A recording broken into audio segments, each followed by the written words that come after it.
الحمد لله نحمده ونستعينه ونستغفره ونؤمن به ونتوكل عليه ونعوذ بالله من شرور أنفسنا ومن سيئات أعمالنا من يهده الله فلا مضل له ومن يضلله فلا هادي له ونشهد أن لا إله إلا الله وحده لا شريك له ونشهد أن سيدنا ومولانا محمدا عبده ورسوله قال الله تبارك وتعالى من عمل صالحا من ذكر أو أنثى وهو مؤمن فلنحيينه حياة طيبة ولنجزينهم أجرهم بأحسن ما كانوا يعملون وقال الله تبارك وتعالى ومن أعرض عن ذكري فإن له معيشة ضنكا ونحشره يوم القيامة أعمى وقال الله تبارك وتعالى والعصر إن الإنسان لفي خسر إلا الذين آمنوا وعملوا الصالحات وتواصوا بالحق وتواصوا بالصبر وقال الله تبارك وتعالى ومن أحسن قولا ممن دعا إلى الله وعمل صالحا وقال إنني من المسلمين وقال النبي صلى الله عليه وسلم نظر الله امرأ سمع مقالتي فوعاها وأداها فرب مبلغ أوعى من سامع أو كما قال النبي صلی اللہ علیہ وسلم۔ میرے قابل احترام بزرگوں، بھائیوں اور دوستوں، ایک بوڑھے ساتھی مسئلہ پوچھنے کے لیے آئے تو آپ نے ارشاد فرمایا کہ تم گھر سے چلے ہو، یہاں تک آئے ہو، جس درخت اور پتھر اور ڈھیلے کے پاس سے گزرے ہو اس نے تمہارے لیے استغفار کیا ہے، دعا کی ہے۔ یہ فضیلت بتائی کہ آدمی دین کی بات سننے کے لیے آتا ہے تو اس کو کتنا اجر ملتا ہے۔ ایک حدیث میں آتا ہے کہ کچھ لوگ قیامت کے دن اللہ کے دائیں طرف ہوں گے اور اللہ کی دونوں طرفیں دائیں ہیں اور ان کے چہروں پہ نور چمک رہا ہوگا۔ وہ نہ انبیاء ہوں گے نہ شہداء۔ اے اللہ کے رسول وہ کون ہوں گے؟ تو آپ نے ارشاد فرمایا یہ وہ لوگ ہوں گے جو مختلف خاندانوں کے، مختلف قبیلوں کے ایک جگہ جمع ہو کر دین کی باتوں کو سنتے ہیں۔ جیسے کھجوریں کھانے والا کھجوریں چن چن کر کھاتا ہے، ایسے وہ دین کی باتوں کو چن چن کر لیتے ہیں۔ تو میرے محترم بھائیوں اور دوستوں، اللہ جل شانہ بڑے مہربان ہیں، ماں سے بھی 70 گنا زیادہ بندے پر مہربان ہیں۔ وہ اپنے بندے کو کامیاب دیکھنا چاہتے ہیں، اسی لیے نبیوں کو بھیجا۔ حضور صلی اللہ علیہ وسلم سفر میں تشریف لے جا رہے تھے، ایک جگہ راستے میں ٹھہرے ہوئے تھے تو لوگ کھانا بنا رہے تھے، عورتیں بھی تھیں، مرد۔ ایک عورت کھانا بنا رہی تھی، اس کا بچہ قریب آتا تھا تو وہ بار بار اسے آگ سے دور کرتی تھی۔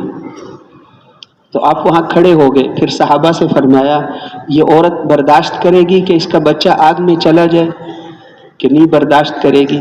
تو آپ نے فرمایا پھر اللہ کیسے چاہتے ہیں کہ اس کے بندے آگ میں چلے جائیں؟ ما یفعل اللہ بعذابکم ان شکرتم وآمنتم، اللہ تمہیں عذاب دے کے کیا کریں گے؟ اگر تم شکر گزار بندے بن جاؤ، ایمان لے آؤ تو اللہ تمہیں عذاب دے کے کیا کریں گے؟ ہم کو یہ عذاب دینے کے لیے بیٹھے ہیں؟ مہربان ہیں، کامیاب کرنا چاہتے ہیں اور ہم بھی کامیاب ہونا چاہتے ہیں۔ پھر کیا بات ہے؟ اب اللہ جسے کامیابی بتاتے ہیں اسے یہ انسان کامیابی نہیں سمجھتا، اس لیے سارے نبیوں کو بھیجا کہ ان کو سمجھائیں کہ کامیابی کیا ہے۔ پہلی بات انہوں نے آ کر یہ سمجھائی کہ کامیابی کو تم نہیں جانتے، اے لوگو تم اپنے نفع نقصان کو نہیں جانتے، تمہارے نفع نقصان کو ہم جانتے ہیں۔ واللہ یعلم وانتم لا تعلمون، اللہ جانتے ہیں تم نہیں جانتے۔ کامیابی کس کو کہتے ہیں، ناکامی کس کو کہتے ہیں، امریکہ والوں کو نہیں پتہ، روس والوں کو نہیں پتہ، چین جاپان والوں کو نہیں پتہ، اللہ کو پتہ ہے۔ اللہ کی مان لو تو کامیاب ہو جاؤ گے۔ تو اس لیے اللہ جل شانہ جانتے ہیں، اللہ کا علم کامل ہے، اللہ کا دیکھنا کامل ہے، انسان کا سننا بہت کمزور ہے، اس کا دیکھنا کمزور ہے، انسان کو کمزور بنایا ہے۔ اس کا دیکھنا ایک طرف ہم دیکھیں تو باقی 5 طرف ہمیں نظر نہیں آتا، پیچھے نظر نہیں آتا، سامنے بھی دروازے کے پار کیا ہے ہمیں نظر نہیں آتا، اور سامنے جو نظر آتا ہے تو وہ بھی باہر سے نظر آتا ہے۔ ایک عورت ہے، اس کے اندر کتنی بیماریاں ہیں یہ ہمیں نہیں نظر آتا، اس سے تعلق بناؤں گا تو مجھے کتنی بیماریاں لگیں گی یہ نظر نہیں آتا، اندر کی چیز نہیں دیکھ سکتا، اس کا دیکھنا بہت کمزور ہے، پردے کے پیچھے نہیں دیکھ سکتا، اور اس کا سننا بہت کمزور ہے، ایک کی بات سنے تو باقیوں کی نہیں سن سکتا۔ اللہ کا دیکھنا زبردست ہے، سننا زبردست ہے۔ لا تواری منہ سماء سماء، ایک آسمان دوسرے آسمان کی چیزیں اس سے چھپا نہیں سکتا۔ ایک آسمان کی موٹائی 500 سال ہے، 500 سال کی موٹائی کا یہ آسمان اس سے دوسرے آسمان کی چیزوں کو چھپا نہیں سکتا، اور ایک زمین دوسری زمین کی چیزوں کو اس سے چھپا نہیں سکتی۔ سمندروں کی تہوں میں کیا ہے، پہاڑوں کی تہوں میں کیا ہے، یہ اس سے چھپا ہوا نہیں۔ اس کا دیکھنا بہت زبردست ہے۔ سواء منکم من اسر القول ومن جہر به ومن هو مستخف باللیل وسارب بالنہار، برابر ہے، بالکل برابر ہے ہمارے لیے، تم میں سے کوئی آدمی رات کے اندھیروں میں چھپ کر کچھ کرے اور جو دن کی روشنی میں سب کے سامنے کرے، دونوں کو دیکھنا ہمارے لیے برابر ہے۔ اور تم میں سے کوئی آدمی کسی کے کان میں چپکے سے بات کرے اور جو اونچی آواز سے بات کرے، ان دونوں کو سننا ہمارے لیے برابر ہے۔ اس کا سننا بڑا زبردست کہ تم ساری دنیا کے انسان جمع ہو جاؤ اور ساری دنیا کے جن بھی، اور یہ سارے کے سارے ایک وقت میں بولیں، کوئی پشتو میں، کوئی عربی میں، کوئی انگریزی میں، کوئی کس زبان میں، کتنی زبانیں ہیں دنیا میں، وہ سب کی زبانوں کو سمجھتے ہیں۔ اب سب کی آوازوں کو لا یشغلہ سمع عن سمع، ایک کا سننا باقیوں کے سننے سے غافل نہیں کرتا، ایک وقت میں ساروں کی آوازوں کو سن کر ان ساروں کی تمناؤں کو پورا کر دیں۔ لا ينقص ذلك فيما عندي الا كما ينقص المخيط اذا ادخل البحر، اس سے ہمارے خزانوں میں اتنی کمی بھی نہیں آتی، جتنی سمندر میں سوئی ڈبو کر نکال لو اس سے سمندر کے پانی میں جو کمی آئی ہمارے خزانوں میں اتنی کمی بھی نہیں آتی۔ اس کے خزانے اتنے زیادہ ہیں، اس کا سننا اتنا زبردست ہے، اس کا دیکھنا اتنا زبردست ہے، اس کا علم بڑا زبردست ہے۔ انہ یعلم السر واخفی، وہ تمہارے دل کے رازوں کو بھی جانتے ہیں۔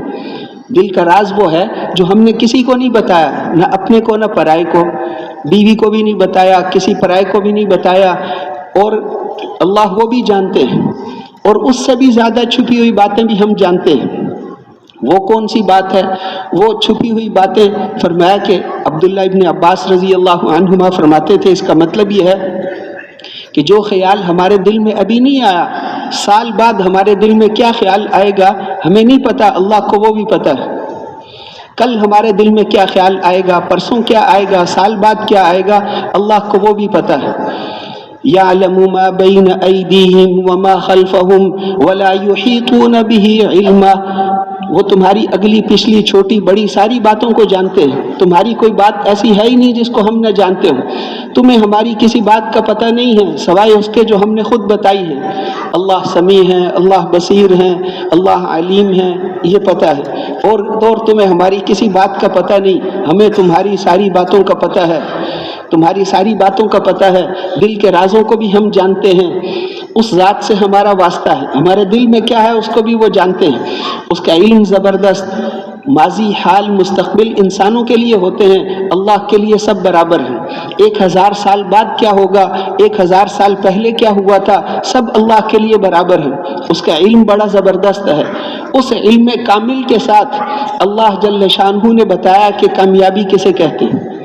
یہ جو آیات پڑھی اس میں بتایا کہ کامیابی جو بھی مرد ہو یا عورت 2 کام کرے، ایمان اور اعمال صالحہ کو تیار کر لے۔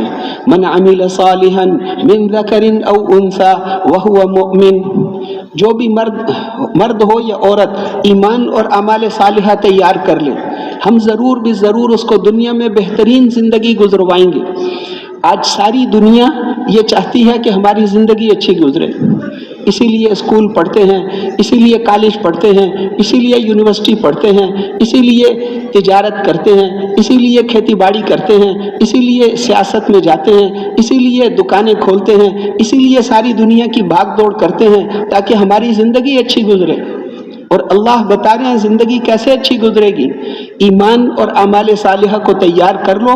ہم ضرور بے ضرور قسم کھا کے بتا رہے ہیں ہم تمہیں بہترین زندگی گزروائیں گے، بہترین زندگی گزروائیں گے، اور آخرت میں تمہارے اعمال کا بہترین بدلہ دیں گے. اللہ کے رسول نے کہاں پر اپنی صلاحیتیں خرچ کی تھی؟ صحابہ کرام نے، انبیاء علیہم الصلوات و تسلیمات نے اپنی صلاحیتوں کو کہاں خرچ کیا تھا؟ ہم ان سے زیادہ سمجھدار ہیں؟ کوئی سوچنا تو چاہیے نا. انہوں نے اپنی صلاحیتیں کہاں لگائی تھی؟ حضرت عائشہ رضی اللہ عنہا ام المومنین فرماتی ہیں 1 مہینے کا چاند نکلتا تھا، پھر اگلے مہینے کا چاند نکلتا تھا، پھر تیسرے مہینے کا چاند نکلتا تھا، اور حضور کی بیویوں کے گھروں میں سے کسی گھر میں آگ بھی نہیں جلتی تھی، کوئی پکانے کی چیز ہے ہی نہیں. پھر گزارا کیسے؟ حضرت عروہ سبق پڑھ رہے تھے، بھانجے حضرت عائشہ کے بھانجے سبق پڑھ رہے تھے. انہوں نے پوچھا خالہ جان گزارا کیسے کرتے تھے؟ کہ پانی اور دقل، دقل کہتے ہیں ردی کھجوروں کو، وہ کھجوریں جو عرب لوگ اونٹوں کے آگے ڈالتے ہیں.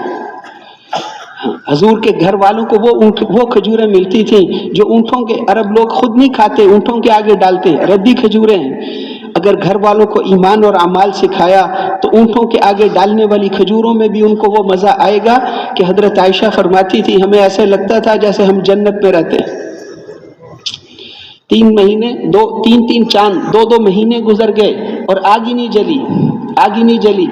اس پر جب ان ازواج مطہرات نے مطالبہ کیا کہ وسعت کی جائے، کھانے پینے میں وسعت ہو، تو آپ ناراض ہو گئے کہ میرے سے کھانے مانگتی ہو، قسم کھا لی کہ 1 مہینہ میں تمہارے پاس نہیں آؤں، میرے سے دنیا کی چیزیں مانگتی ہو.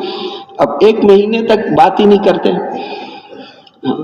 ازواج مطہرات بھی رو رہی ہیں، صحابہ کرام بھی رو رہے ہیں. صحابہ اس لیے رو رہے تھے کہ یہ امت کی سب سے افضل عورتیں تھیں، سب سے زیادہ وفادار عورتیں تھیں، یہ چن کر اللہ نے آپ کو دی تھی، یہ بھی اللہ کے رسول کے ساتھ گزارا نہیں کر سکی، تو اب پھر اس کا مطلب ہے اللہ اپنے محبوب کو اٹھا لیں گے.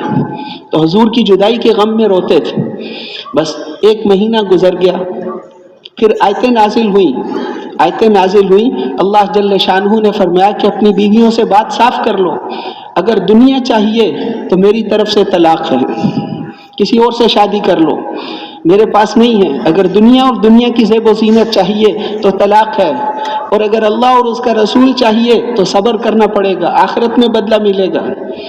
اس لیے آیتیں نازل ہو گئی ان کنتن تریدن الحیات الدنیا وزینتها، دنیا اور دنیا کی زیب و زینت چاہیے تو فتعالینا امتعکن واسرحکن سراحا جمیلا، میری طرف سے طلاق ہے، میرے پاس دنیا نہیں ہے. وَإِن كُنتُنَّ تُرِدْنَ اللَّهَ وَالرَّسُولَ وَالدَّارَ الْآخِرَةَ، اور اگر اللہ اور اس کا رسول اور آخرت چاہیے تو پھر صبر کرو، آخرت میں ملے گا، یہاں نہیں ہے. اس لیے آخرت میں ملے گا. آپ تشریف لے گئے، حضرت عائشہ رضی اللہ عنہا کا شروع میں حجرہ تھا، ان سے پوچھا، یہ آیتیں سنائی. ان کی عمر چھوٹی تھی اس لیے آپ نے ان سے فرمایا کہ ماں باپ سے مشورہ کر کے جواب دینا، اور وہ تو بہت سمجھدار تھی. انہوں نے فوراً عرض کیا کہ اس بارے میں ماں باپ سے پوچھوں گی؟ بالکل نہیں، مجھے تو اللہ اور اس کا رسول چاہیے، ہمیں تو اللہ اور اس کا رسول چاہیے. پچھلا معاف کر دیں، آئندہ مطالبہ نہیں کریں گے. بھوک برداشت کروں گی، فاقہ برداشت کروں گی، کپڑوں کی کمی برداشت کروں گی، رہنا آپ کے ساتھ ہے، ہمیں تو آپ کے ساتھ رہنا ہے. اس لیے ہر بیوی نے یہی کہا کہ ہمیں تو اللہ اور اس کا رسول چاہیے، اللہ اور اس کا رسول چاہیے. اس لیے دنیا کی چیزیں ان کو نہیں دی، ایمان اور اعمال صالحہ وہ پورا دیا. ایمان اور اعمال صالحہ سے ہمارے گھر والوں کی سب سے بڑی ضرورت یہ ہے، ہماری اولاد کی ضرورت یہ ہے کہ ان کو دین سکھاؤ، گھر والوں کو دین سکھاؤ، یہ ان کی ضرورت ہے. گھر بڑا ہو، اس کے اندر یہ چیز ہو، اس کے اندر یہ چیز ہو، یہ ضرورت نہیں ہے. دنیا تو ختم ہو جائے گی، دنیا تو ختم ہو جائے گی. ہم نے کتنی تیاری کی ہے، موت کے بعد وہاں پر ایمان دین نہیں ملتا، خون کے آنسو بھی روئیں گے تو ایک نیکی بھی نہیں ملے گی. یہاں پر جانے سے پہلے تیار کرو. ہماری یہ جو زندگی ہے یہ آخرت کی کھربوں سال کی ہمیشہ کی زندگی کا دار و مدار اسی پر ہے. یہ بہت قیمتی زندگی ہے، جیسے زندگی گزار کر جائیں گے ویسے ہی ہمارے ساتھ معاملہ ہوگا. تو ایمان اور اعمال صالحہ تیار کر لو، ہم تمہیں دنیا میں بھی بہترین زندگی دیں گے اور آخرت میں تمہارے اعمال کا بہترین بدلہ ملے گا۔ اور دوسری آیت میں فرمایا وَمَنْ أَعْرَضَ عَنْ ذِكْرِي، جو ہماری یاد سے منہ موڑے گا، ہمارے حکموں سے منہ موڑے گا تو ہم اس کو دنیا میں اس کی زندگی کو تنگ کر دیں گے۔ جتنا بھی مال جمع کر لے، جتنی بھی چیزیں جمع کر لے، سامان اور چیز ہے اور راحت اور چیز ہے۔ آرام سامانوں سے نہیں ملتا۔ وہ تو ازواج مطہرات فرماتی تھی نا کہ ہمارے جسموں نے کبھی سونا نہیں دیکھا لیکن ہماری زندگی جنت جیسی زندگی تھی، ہماری زندگی ایسے تھی جیسے ہم جنت میں رہتے ہیں۔ ان کو کوٹھیاں بنا کر نہیں دی، آپ نے اپنے گھر والوں کو کوٹھیاں بنا کر نہیں دی، کچے جھونپڑے کچے گھر بنا کر دیے۔ مولانا سعید احمد خان صاحب تو اسی زمانے کے آدمی تھے، سعودی عرب میں مدینہ منورہ میں جہاں وہ رہتے تھے 40 سال، ان کے گھر کی باہر کا دروازہ تو تھا، اندر کسی کمرے کا دروازہ نہیں تھا کہ ایک کپڑا لٹکایا ہوا ہے، کافی ہے، کیا ضرورت ہے؟ اچھے خدمت کر رہے ہیں، خرچ کر رہے ہیں۔ ہر آنے والی جماعت کو ایک مولانا صاحب ملنے گئے، ان کو کہا ہمارے ساتھ افطاری کرنا، ان کا میں تو حرم شریف کو نہیں چھوڑ سکتا۔ انہیں کہا اچھا چلو میری طرف سے وہیں پر افطاری کر لینا۔ وہ کہتے مجھے اتنے پیسے دیے تھے جس سے 2 دفعہ پاکستان سے آ کر عمرہ ہو سکتا ہے۔ خرچ اس طرح کر رہے ہیں اور اپنے گھر میں دروازہ بھی نہیں، خرچ کر رہے ہیں، اللہ کے رسول خرچ کر رہے ہیں۔ 100 اونٹ ابو سفیان کو، 100 اونٹ حکیم بن حزام کو، 200 اونٹ اس کو، 10,000 بکریاں صفوان ابن امیہ کو، ان کو اتنا دے دو۔ لوگوں نے کہا یہ جمیل غریب آدمی ہے، آپ نے کہا اسے ہم کچھ نہیں دیں گے، اس کا ایمان کافی ہے، اس کے لیے اس کا ایمان کافی ہے، اس کے لیے اس کا ایمان کافی ہے۔ لوگوں نے وہ جب آپ نے مہاجرین جو بڑے بڑے سردار نئے مسلمان ہوئے تھے ان کو پکا کرنے کے لیے آپ نے مال تقسیم کر دیا تو انصار مدینہ نے آپس میں کچھ لوگ ایسے ہوتے ہیں، انہوں نے بات چلائی، انہوں نے کہا کہ جب لڑائی کی ضرورت تھی تو یا للانصار، انصار کو بلایا، اور جب مال آ گیا تو اپنی قوم کو دے دیا۔ تو آپ نے انصار کو جمع کر کے فرمایا کہ تم گمراہ تھے، اللہ نے تمہیں میرے ذریعے سے ایمان دیا، تمہیں میرے ذریعے سے ایمان دیا، قرآن دیا، نماز دی، اعمال دیے، تمہیں سب کچھ میری وجہ سے ملا۔ تم بھی کہو نا کہ تمہیں اپنی قوم نے نکال دیا تھا، ہم نے تمہیں ٹھکانہ دیا، تم بھی بولو۔ اور پھر ان کو فرمایا کہ تم اس سے خوش نہیں ہو کہ لوگ تو بکریاں اور اونٹ لے کر جائیں اور تم رسول اللہ کو ساتھ لے کر جاؤ، لوگ تو بکریاں اور اونٹ لے کر جائیں اور تم اللہ کے رسول کو اپنے ساتھ لے کر جاؤ، میرا جینا اور میرا مرنا تمہارے ساتھ ہے۔ ان کا ہم راضی ہیں، بہت روئے، ان کا ہم اس پر راضی ہیں۔ پھر آپ نے فرمایا کہ میں نے تو تمہارے ساتھ زیادتی نہیں کی، میرے بعد ایسے لوگ آئیں گے تمہارے ساتھ زیادتی ہوگی، تمہیں پیچھے کیا جائے گا، بعد والوں کو آگے کیا جائے گا، کہ پھر ہم کیا کریں؟ آپ نے کہا تم ان سے صبر کرنا، حوض کوثر پر میرے پاس آنا، میں تمہاری قربانیوں کا بدلہ اللہ سے لے کر دوں گا۔ چنانچہ بعد میں مہاجرین پہ تو آپس میں جھگڑے ہوئے لیکن انصار مدینہ نے کبھی جھگڑا نہیں کیا۔ بعد میں پوری صدی کبھی انصار نے جھگڑا نہیں کیا، ان کا ہمیں وہیں پر ملے گا، آخرت میں ملے گا۔ ہمیں بتا کر گئے تھے کہ آخرت کی زندگی اصل ہے۔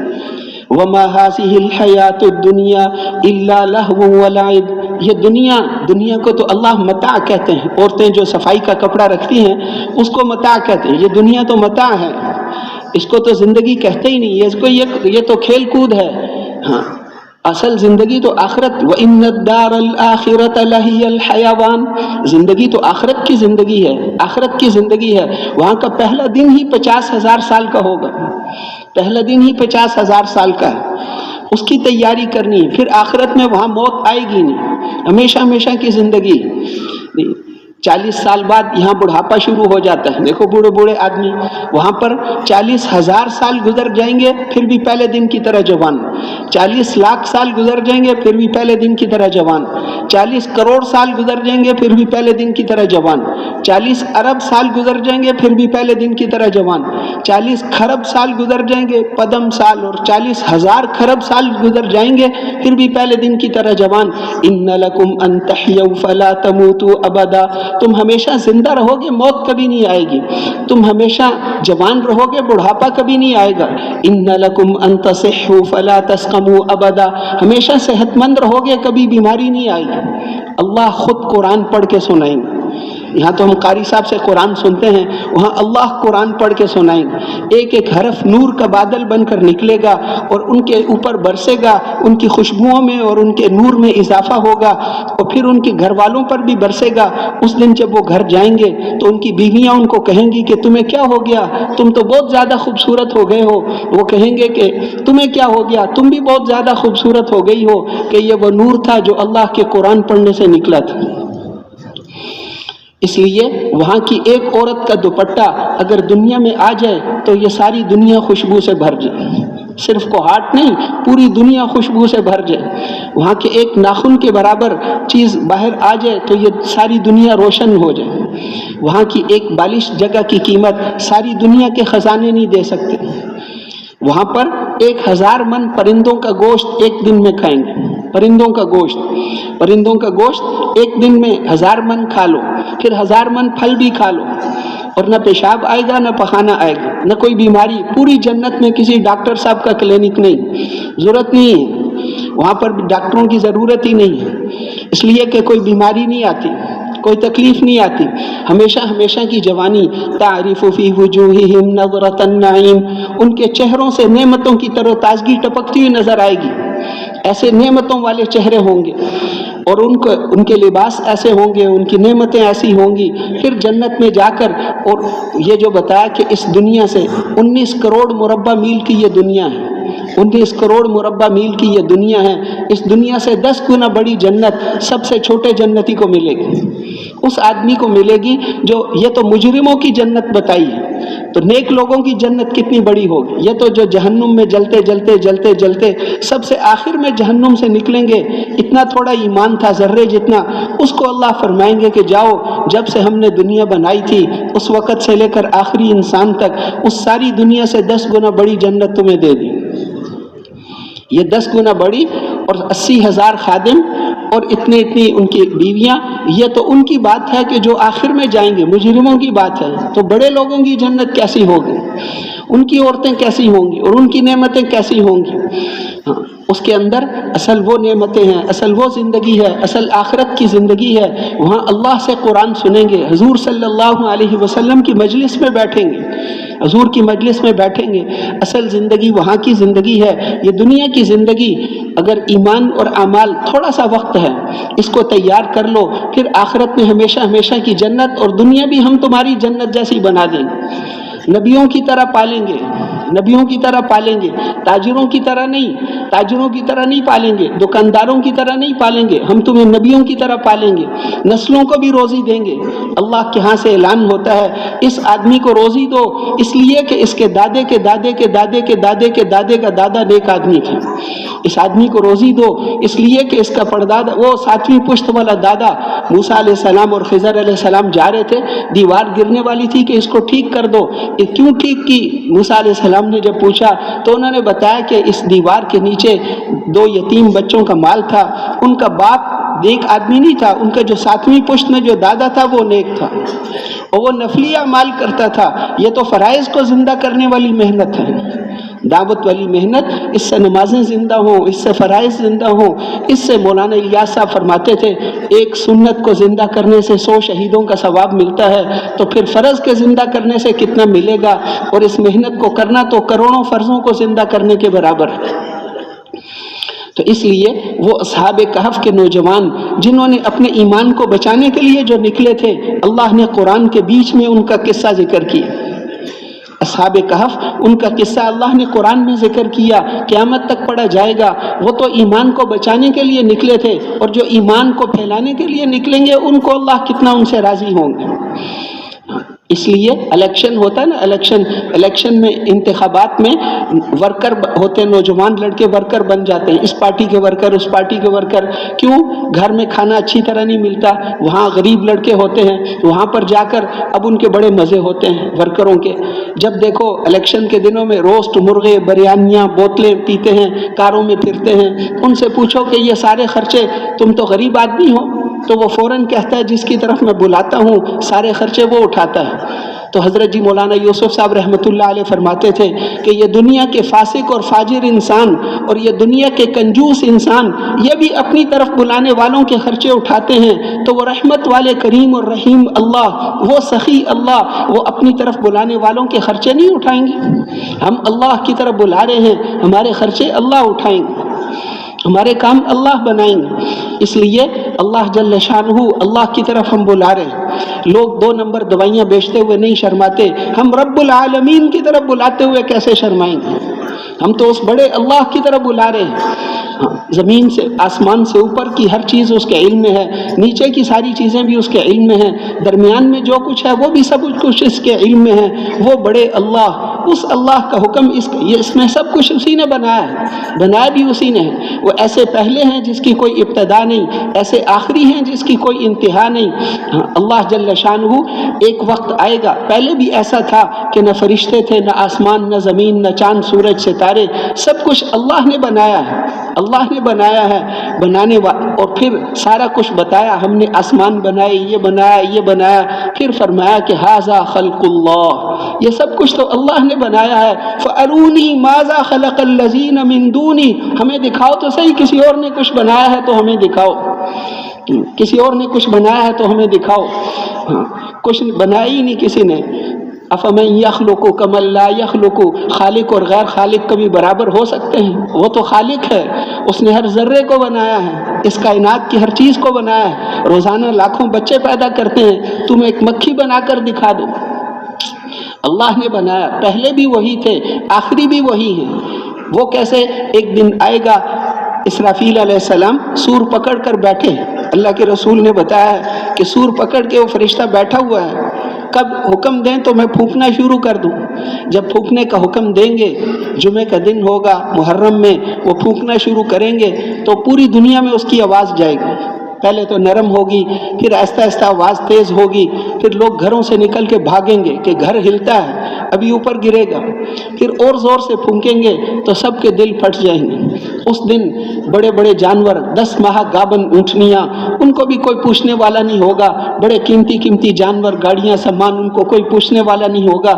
پھر اور زور سے پھونکیں گے تو یہ سارے سمندروں میں آگ لگ جائے گی، اور زور سے پھونکیں گے یہ پہاڑ روئی کے گالوں کی طرح اڑیں گے، اور زور سے پھونکیں گے آسمان ٹوٹ کر گر جائے گا، پھر اور زور سے پھونکیں پھر ساری دنیا ختم ہو جائے گی۔ اللہ جل شانہ اسرائیل سے پوچھیں گے کون باقی رہ گیا ہے؟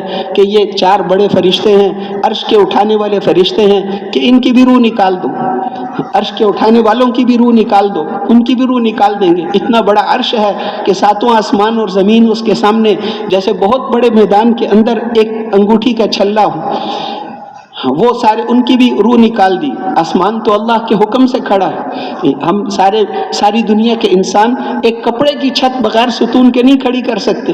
اللہ نے اتنے موٹے موٹے آسمان بغیر ستونوں کے بنائے، وہ اتنی قدرت والے اللہ ہیں۔ پھر ساری دنیا کے انسان سارے کے سارے ختم ہو جائے۔ یہ 4 بڑے فرشتے کہ جبرائیل کی بھی روح نکال دو، جو میرے عرش کے نیچے ہے اس پر موت آئے گی، جبریل پر بھی موت آئے گی، اسرافیل پر بھی موت آئے گی، میکائیل پر بھی موت آئے گی۔ اب کون باقی ہے؟ ان سب کی روحیں نکال دی۔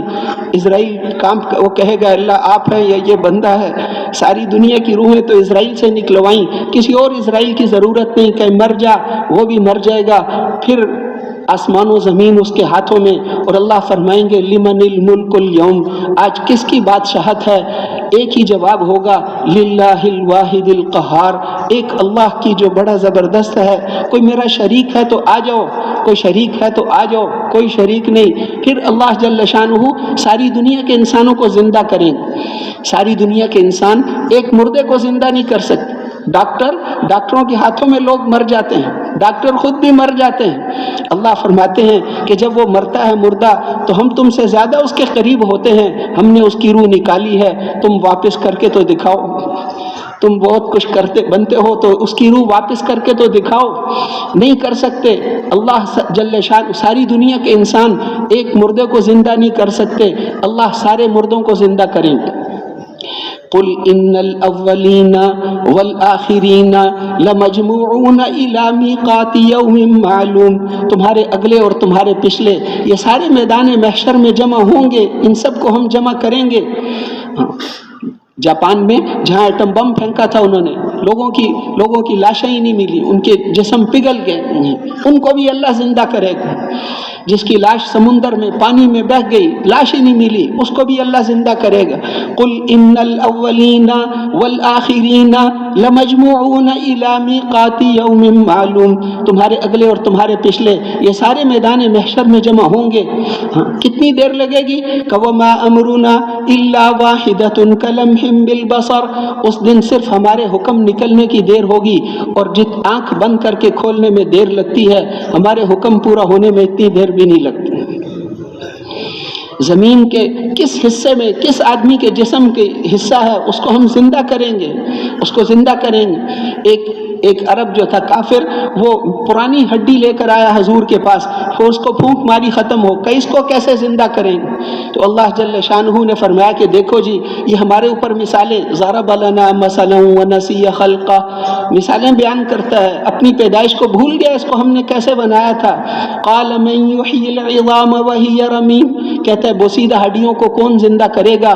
قل یحییھا الذی انشأھا اول مرہ، آپ فرما دیجئے نا، اس کو وہ زندہ کرے گا جس نے اس کو پہلی دفعہ بنایا تھا۔ وہ ہر طرح کے پیدا کرنے کو خوب جانتے ہیں، اللہ اس کو پیدا کریں گے، دوبارہ زندہ کریں گے، ساری دنیا کے انسانوں کو زندہ کریں گے، اور ساری دنیا کا حساب کتاب آدھے دن میں لے لیں گے، آدھے دن میں ساری دنیا کا حساب کتاب لیں گے۔ اس دن پتہ چلے گا کہ محمد الرسول اللہ کی کتنی بڑی شان ہے، کیونکہ پہلے اللہ جل شانہ توجہ نہیں فرمائیں گے۔ اب سارے لوگ، پسینہ کتنا زیادہ، سورج کتنا قریب، اب لوگ نبیوں کے پاس جائیں گے، ہماری سفارش کرو، ہمیں جہنم میں پھینک دو لیکن یہاں سے تو نکالو، اتنی مصیبت میں ہے۔ ابراہیم علیہ السلام کے پاس جائیں گے، وہ کہیں گے میں سفارش نہیں کر سکتا، اللہ بہت غصے میں ہے، مجھے اپنا فکر لگا ہوا ہے۔ جاؤ موسیٰ علیہ السلام کے پاس، وہ کہیں گے جاؤ عیسیٰ علیہ السلام کے پاس، وہ کہیں گے جاؤ محمد الرسول اللہ صلی اللہ علیہ وسلم کے۔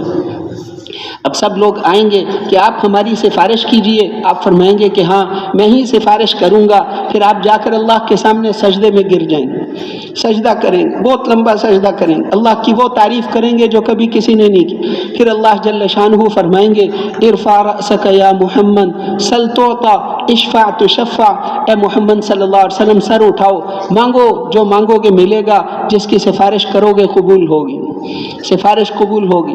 پھر جب حساب کتاب شروع کریں گے تو آدھے دن میں ساری دنیا کا حساب، آدمی ایک دکان کا حساب نہیں کر سکتا، اتنی دیر میں پوری دنیا کا حساب کتاب لے کر وہو سریع الحساب۔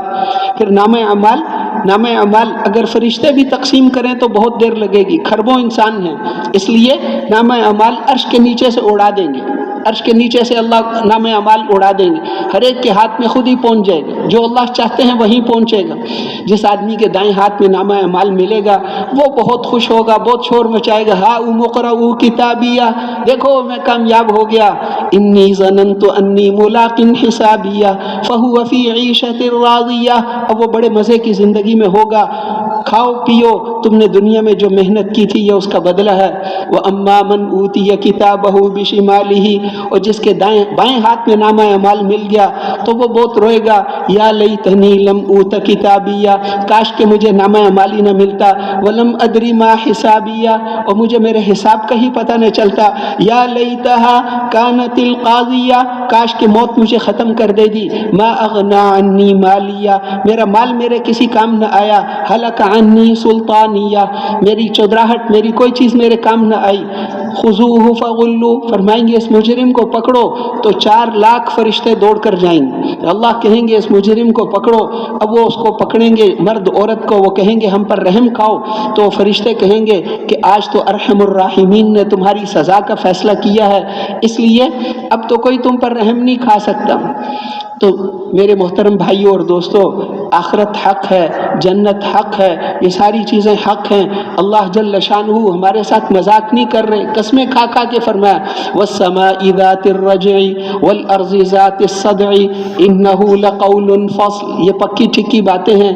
وما هو بالهزل، یہ مذاق کی باتیں نہیں ہیں، مذاق کی باتیں نہیں ہیں، یہ پکی باتیں ہیں. ایسا ہی ہوگا جیسے بتایا ہے.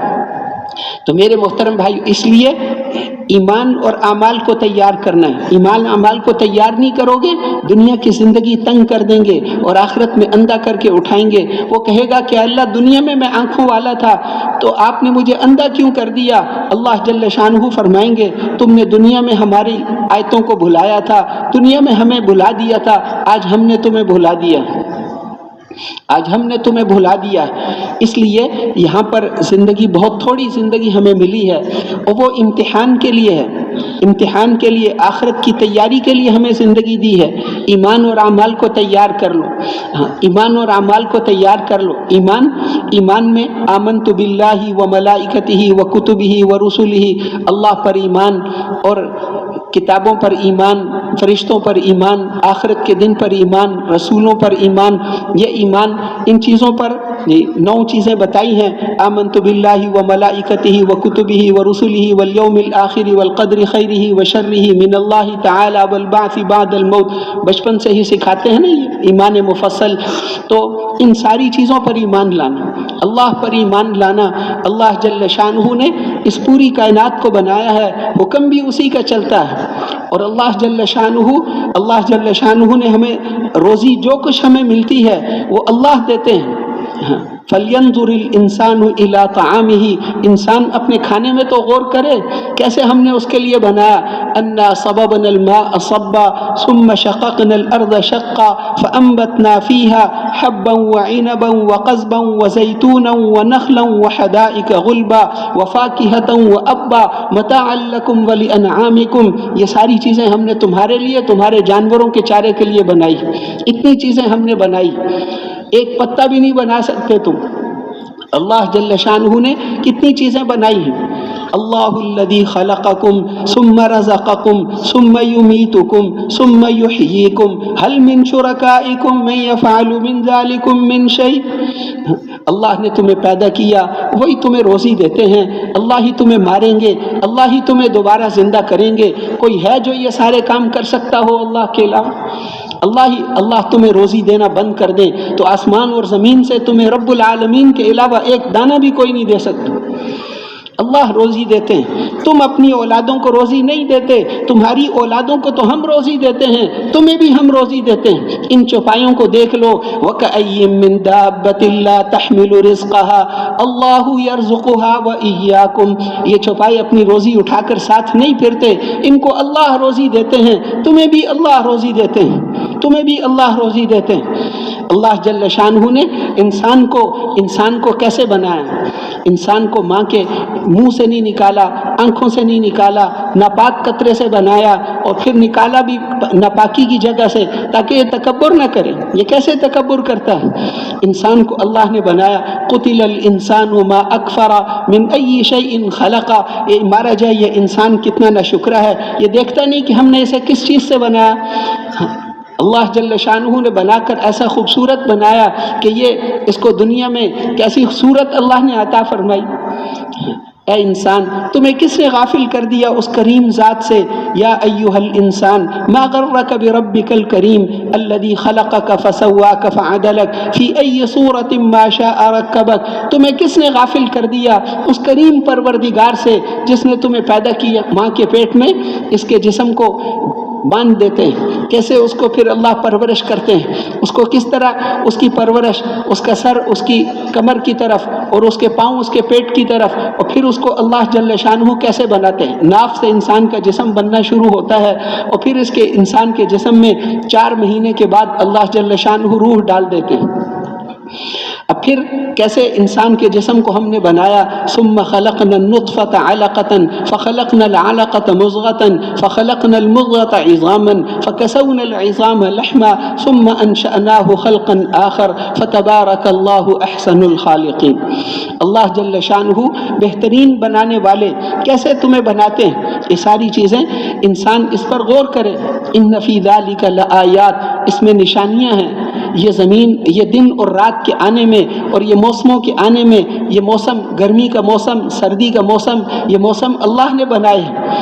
وہی دھوپ جس میں ابھی بیٹھتا ہے، گرمیوں میں اس دھوپ کو برداشت بھی نہیں کر سکتے، ابھی اس دھوپ کو تلاش کر کے اس میں بیٹھتے ہیں، وہ اس دھوپ کو ٹھنڈا کر دیا اللہ جل شانہ کر رہے ہیں۔ یہ موسم اللہ نے بنائے ہیں۔ کیسے مردہ زمین کو ہم زندہ کرتے ہیں، اس میں سے کیسے غلے اگاتے ہیں، کیسے پانی کا بندوبست کرتے ہیں، پانی کا بندوبست اللہ نے کیسے ہمارے لیے کیا، یہ سارے اللہ کے نظام ہیں۔ اللہ جل شانہ کی آج تک جو کچھ ہمیں ملا اللہ نے دیا ہے، آئندہ بھی سب کچھ اللہ ہی دیں گے، مرنے کے بعد بھی اسی کے پاس جانا ہے۔ ہم میں سے ہر ایک کی کامیابی اور ناکامی کا فیصلہ صرف اللہ نے کرنا ہے، کسی اور کے ہاتھ میں نہیں ہے، اللہ کے ہاتھ میں ہے۔ ہمارے اور کامیابی کے درمیان چین، روس، جاپان، امریکہ کا کوئی تعلق نہیں ہے، ہم ہیں اور اللہ ہے۔ اللہ جل شانہ کامیاب کرتے ہیں ایمان اور اعمال پر، ایمان اور اعمال پر کامیاب فرماتے ہیں، لمبا چوڑا حساب نہیں لگاتے۔ ایمان اور اعمال ہے تو کامیاب، ایمان اور اعمال نہیں ہے تو ناکام۔ کالے رنگ کا ہو، کالے رنگ کے ہیں، حبشی ہیں، لیکن حضور فرما رہے ہیں میں نے اپنے آگے جنت میں تمہارے قدموں کی آواز سنی۔ حضرت عبداللہ ابن مسعود رضی اللہ عنہ کی ٹانگیں پتلی تھی، لوگ ہنستے تھے، آپ فرماتے ہنسو نہیں، اللہ کے ہاں یہ بہت وزنی ہے، اللہ کے یہاں یہ بہت وزنی۔ اس کے مقابلے میں ابو لہب آپ کے چچا، اور وہ بہت زیادہ خوبصورت بھی ہے، حسب نسب بھی ہے، اور وہ اونچے خاندان کے ہیں، قریش کے ہیں، لیکن ایمان اور اعمال نہیں ہیں تو ناکام ہو گئے۔ تبت یدا ابی لہب وتب ما اغنى عنہ مالہ وما کسب سیصلی نارا ذات لہب، ان قریب شعلوں والی آگ میں داخل ہوگا۔ کس ذلت سے دنیا سے چلا گیا، کس ذلت سے۔ بدر کی فتح جب ہوئی اور بدر کی فتح سے وہ جب واپس آئے، کافر واپس آئے تو وہ بیٹھا ہوا تھا، وہاں جا نہیں سکا تھا بدر کی لڑائی میں، تو حضرت عباس رضی اللہ عنہ ان کو وہ زبردستی ساتھ لے گئے تھے، اندر سے وہ ایمان لے آئے تھے۔ ان کا جو غلام تھا وہ لوہے کا کام کرتا تھا، ان کے پاس ان کی بیوی بیٹھی ہوئی تھی، تو وہاں پر وہ ابو لہب بھی بیٹھا ہوا تھا، تو وہ اس نے ان آنے والوں سے بلا کر پوچھا کہ کیا ہوا؟ اس نے کہا ہمیں تو پتہ ہی نہیں چلا کیا ہوا، انہوں نے تو ہمارے سارے ہتھیار لے کر کسی کے حوالے کر دی، اور آسمان سے بھی آسمانی مخلوق بھی اتر رہی تھی۔ تو حضرت عباس کے غلام نے جو اندر سے مسلمان تھے، اس نے کہا وہ فرشتے تھے، تو اس کو بڑا غصہ آیا، ابو لہب نے اس کو مارا۔ تو وہ حضرت عباس کی بیوی ام الفضل وہ کھڑی ہو گئی، اس نے کہا کہ تم اس کا مالک یہاں نہیں ہے اس لیے اس کو مارتے ہو۔ اس نے اس کو خیمے کے کھونٹے سے مارا، ان کے غلام نے بھی اٹھ کر اسے مارا۔ یہ مکے میں پہلا دن تھا کہ ایک غلام ایک سردار کو مارتا ہے، یہ بدر کی فتح کے اثرات تھے۔ اور پھر اس کے بعد وہ کپڑے جھاڑتا ہوا وہاں سے چلا گیا اور اپنے گھر میں داخل ہوا، اس کے بعد کبھی زندہ نہیں نکلا۔ اسے چیچک کی بیماری ہو گئی، بہت زیادہ پھول گیا، وہیں گھر میں مر گئے، اس کے بیٹے بھی نہیں جاتے تھے۔ کافروں نے کہا اس کا کچھ کرو ورنہ بدنام ہو گئے، تو انہوں نے گڑھا کھود کر لاٹھیوں کے ساتھ اس کو اس میں دفن کر دی۔ دنیا میں بھی ایسے اور آخرت میں بھی ایسے۔ بدر کی لڑائی میں آپ نے پہلے سے بتا دیا تھا یہاں عتبہ قتل ہوگا، یہاں شیبہ، یہاں ابو جہل، یہاں ولید، وہ ساروں کے نام، امیہ بن خلف، ساروں کے بڑے بڑے سرداروں کی مرنے کی جگہ بھی بتا دی۔ اگلے دن ایک دھاگے جتنا فرق بھی نہیں تھا، اور آپ ان کی لاشیں ان کو ایک کنویں میں ڈالا تھا۔ آپ اگلے دن تشریف لے گئے اور آپ ان کے اوپر کھڑے ہو کر فرما رہے تھے اے عتبہ، اے شیبہ، تم میرے خاندان کے برے آدمی تھے۔ وہ مکے والے آپ کے رشتہ دار لگتے تھے، قریش میں سے تھے، قرآن ان کی زبان میں اترا تھا، وہ حقدار تھے، لیکن آپ کی مدد نہیں کی، ایمان اور اعمال میں آپ کی مدد نہیں کی تو ناکام ہو گئے۔ اس لیے آپ ان کو فرما رہے تھے تم نے سب کچھ اپنی آنکھوں سے دیکھ لیا ہے جو میں تمہیں بتاتا تھا۔ تو حضرت عمر رضی اللہ عنہ نے عرض کیا کہ اللہ کے رسول آپ تو مردوں سے باتیں کر رہے ہیں۔ آپ نے فرمایا نہیں، جتنا تم میری بات سن رہے ہو اللہ ان کو بھی آج سنا رہے ہیں، وہ بھی میری باتوں کو سن رہے ہیں۔ تو اس لیے وہ ناکام ہو گئے دنیا میں بھی بڑے بڑے سردار، لیکن آخرت کے دنیا ہی میں ناکام ہو گئے، آخرت میں بھی ان کے لیے کچھ نہیں۔ یہ یہودی جو ہیں، یہ نبیوں کی اولاد میں سے ہیں، ان کی نسل میں اوپر بہت انبیاء گزرے ہیں، لیکن جب ایمان اور اعمال کو چھوڑا تو اللہ نے ان کو فرمایا کہ میری لعنت ہو تمہارے اوپر۔ اور صحابہ کرام تو کوئی نبی نہیں تھے، نبیوں کی اولاد نہیں تھے، لیکن ایمان اور اعمال کو مضبوطی سے پکڑا، اللہ نے ان کو ساری دنیا کا امام بنا دیا۔ وہ کسرا کی ساری بیٹیاں، آخری جو کسرا بادشاہ تھا، کسرا کی بیٹیاں مدینے میں آ گئیں، ان صحابہ کے بستر بچھاتی تھیں، کسرا کی بیٹیاں ان کے بستر بچھاتی تھیں، اور ساری دنیا ان کی نظر دیکھ کر چلتی تھی۔ وہ بکریاں چرانے والے ان بادشاہوں کے فیصلے بیٹھ کر کرتے تھے، اس لیے کہ وہ اپنی ذمہ داری پر تھے، تو اللہ کی مدد اور نصرت ان کے ساتھ تھی۔ اللہ جل شانہ نے ان کو، وہ صحابہ کی تعداد تھوڑی تھی اور دنیا کے سامان ان کے پاس کم تھے، لیکن ایمان اور اعمال کی وجہ سے اللہ نے ان کو چمکا دیا۔ اللہ جل شانہ نے بدر کی لڑائی میں ان کے پاس سامان زیادہ تھے، 1000 کی تعداد، اور ہر قسم کا سامان، ہر قسم کا اسلحہ وہ اپنے ساتھ عورتیں لے کر گئے تھے۔ ناچ گانے کے لیے ہم فتح حاصل کرنے کے بعد بہت بڑا جشن منائیں گے، شراب لے کر گئے، عورتیں لے کر گئے کہ ہم بہت بڑا جشن منائیں گے، لیکن ان سب کو اللہ نے ناکام کر دی۔ اللہ جل شانہ کی مدد، مسلمان تھوڑے سے تھے، 313 ایک قافلے کو روکنے کے لیے نکلے تھے، ان کے پاس تلواریں بھی نہیں تھیں، کوئی بھی اسلحہ 10 کی تعداد کو نہیں پہنچتا تھا، سامان بہت تھوڑا تھا۔ آج پتہ چلے گا کہ نمازیں جیتتی ہیں یا تلواریں جیتتی ہیں۔ ان کے پاس نمازیں تھیں، ان کے پاس ایمان تھا، ان کے پاس اعمال تھے، ان کے پاس ہتھیار ہیں، ان کے پاس سامان ہیں۔ آج پتہ چلے گا کیا چیز جیتی۔ ابو جہل نے مکہ سے نکلتے ہوئے سرداروں کو لے کر خانہ کعبہ کے پردے کو پکڑ کر دعا کی کہ اے اللہ جو حق پر ہے اس کو غالب کرنا اور جو باطل پر ہے اس کو تباہ کر دینا۔ وہ سمجھ رہے تھے کہ ہم حاجیوں کی خدمت کرتے ہیں، ہم حق پر ہیں، اس لیے وہ اپنے آپ کو ٹھیک سمجھ رہے تھے، اس لیے انہوں نے یہ نہیں کہا ہماری مدد کرنا، کہ اے اللہ جو حق پر ہے اس کی مدد کرنا۔ اس لیے بدر کے بعد آیتیں نازل ہوئیں، ان تستفتحوا فقد جاءکم الفتح، تم ہم سے فیصلہ کرانا چاہتے تھے، لو ہمارا فیصلہ آ گیا، ہمارے نبی کی مخالفت کر کے تم کامیاب ہونا چاہتے تھے، اب بھی باز آ جاؤ تو پچھلا سارا معاف ہے، اور اگر تم پھر ایسے ہی ان تعودوا نعود، اگر تم دوبارہ ایسے ہی کرو گے تو ہم بھی دوبارہ ایسے ہی کریں گے۔ انہوں نے کہا ہم بڑی فوج لے کر آئیں گے، لن تغنی عنکم فئتکم من اللہ شیئا، تمہاری فوجیں اللہ کا مقابلہ نہیں کر سکتی۔ 3000 فرشتے، اللہ نے وعدہ کیا تھا ہم 3000 فرشتے بھیجیں گے۔ پھر کافروں نے کہا پیچھے سے ہماری اور فوج بھی آ رہی ہے، تو اللہ جل شانہ نے فرمایا کہ 5000 فرشتے، تم فکر نہ کرو، ہم 5000، اگر اور فوج آئی ہم 5000 فرشتے بھیجیں گے جو نشان لگے ہوئے گھوڑوں پر بیٹھ کر آئیں گے۔ آگے فرمایا کہ 3000 5000 فرشتے، یہ تو ہم تمہاری اطمینان کے لیے کہہ رہے ہیں، وَمَن نَّصْرُ إِلَّا مِنْ عِنْدِ اللَّهِ الْعَزِيزِ الْحَكِيمِ، ورنہ مدد کی ضرورت پڑی تو میں اللہ بھی تمہارے ساتھ ہوں۔ جس کے ساتھ اللہ ہے اسے کون شکست دے سکتا ہے؟ اللہ ساتھ ہیں، اللہ تمہارے ساتھ ہیں۔ اس لیے اللہ جل شانہ نے بغیر ہتھیار والوں کو ہتھیار والوں پر غلبہ عطا فرمایا۔ کچھ صحابہ نے یہ بھی کہا کہ ہمارے پاس بھی ہتھیار ہوتے تو آج پتہ چلتا، تو اللہ جل شانہ نے فرمایا کہ اگر تمہارے پاس بھی ہتھیار ہوتے تو ہماری نصرت اور قدرت کا پھر کیسے پتہ چلتا؟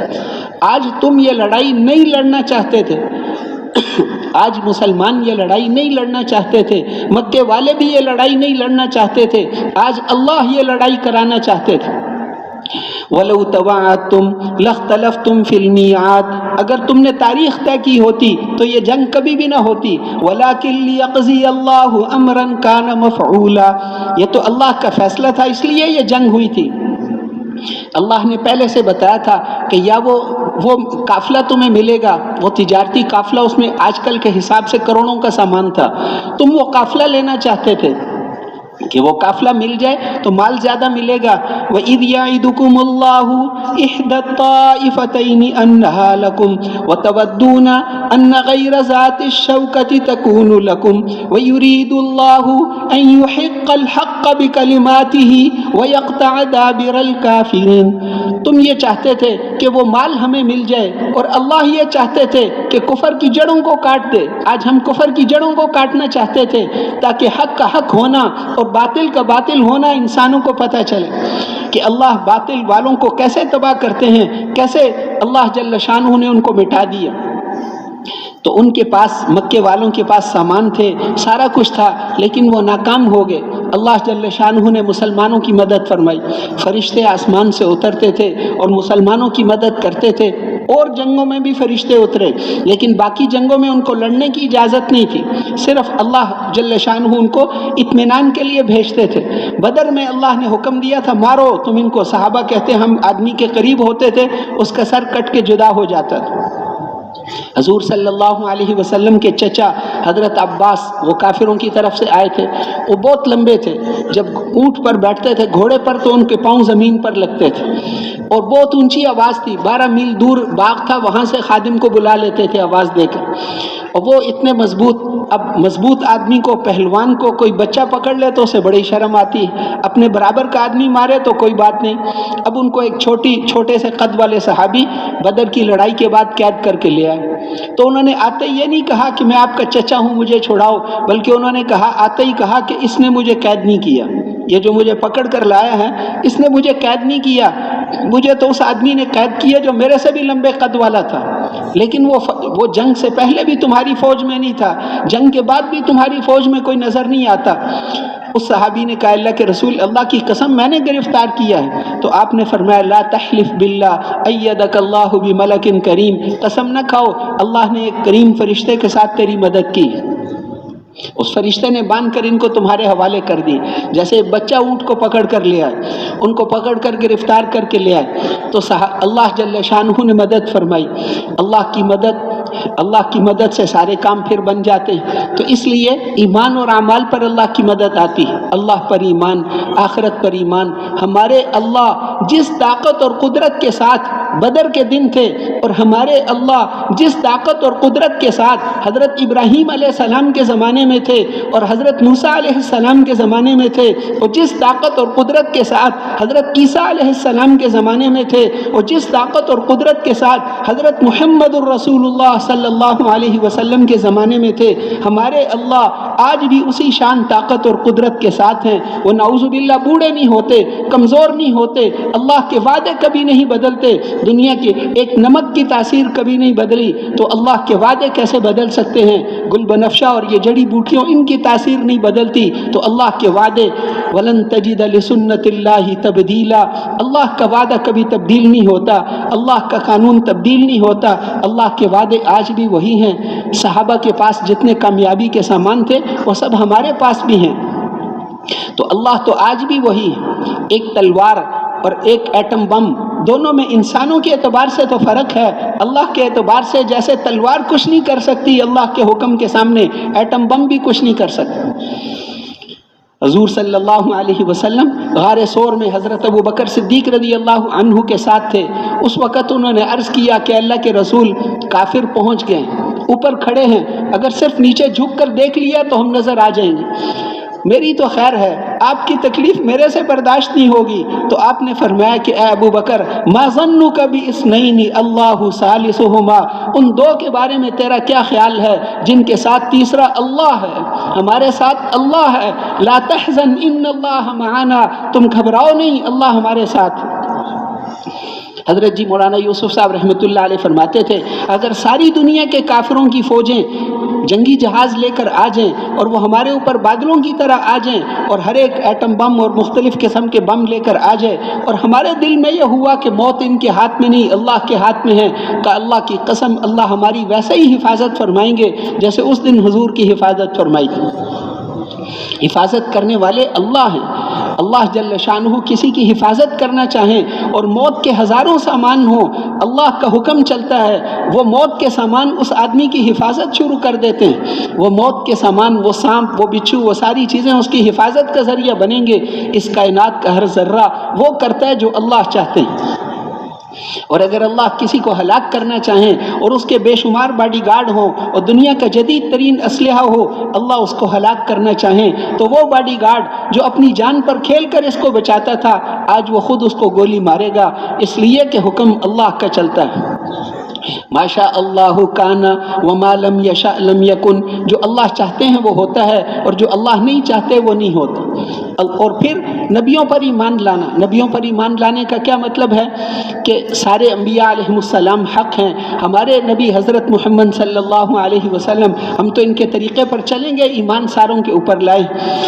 شخصیتیں، کامیابی جن کی اتباع سے ملتی ہے وہ صرف انبیاء علیہم السلام ہیں۔ کوئی بادشاہ ہونے کی وجہ سے شخصیت نہیں بنتا، اور کوئی وزیر ہونے کی وجہ سے شخصیت نہیں بنتا، اور کوئی سرمایہ دار ہونے کی وجہ سے شخصیت نہیں بنتا۔ فرعون اور نمرود بادشاہ تھے لیکن شخصیت نہیں تھے، اور قوم سبا کھیتوں والے کے بڑے بڑے باغوں والے تھے لیکن شخصیت نہیں تھے، اور قوم اسی طرح حامان بڑا وزیر تھا لیکن شخصیت نہیں تھا۔ شخصیت تو حضرت موسیٰ علیہ السلام تھے، اور شخصیت ہارون علیہ السلام تھے۔ سلام علی موسیٰ و ہارون، ہم نے لوگوں میں ان کی یہ بات چھوڑی کہ سلام ہو موسیٰ اور ہارون علیہ السلام پر، اور شخصیت تو حضرت محمد الرسول اللہ صلی اللہ علیہ وسلم ہیں۔ چاہے 2 مہینے ان کے گھر میں آگ نہ جلے، چاہے ان کے جسم پر بوریے کے نشانات ہوں، لیکن شخصیت تو محمد الرسول اللہ صلی اللہ علیہ وسلم ہے، اور جو ان کے رنگ میں رنگا ہوا ہوگا وہ شخصیت ہوگا۔ کوئی بادشاہ ہونے کی وجہ سے شخصیت نہیں بنتا، کوٹھیوں میں رہنے سے کوئی شخصیت نہیں بنتا، ورنہ تو کتے بھی کوٹھیوں میں رہتے ہیں، چوہے بھی کوٹھیوں میں رہتے ہیں۔ جہازوں میں اڑنے سے کوئی شخصیت نہیں بنتا، کتے بھی جہازوں میں اڑتے ہیں، ورنہ ان کو بھی شخصیت مانو۔ شخصیت تو صرف محمد الرسول اللہ صلی اللہ علیہ وسلم۔ یہ ساری دنیا اللہ کے نزدیک کوڑا کباڑ ہے، اس میں سے قیمتی چیز وہ صرف محمد الرسول اللہ صلی اللہ۔ ایک سنت، ان کی ایک سنت 7 اقلیم کی سلطنت سے زیادہ قیمتی ہے۔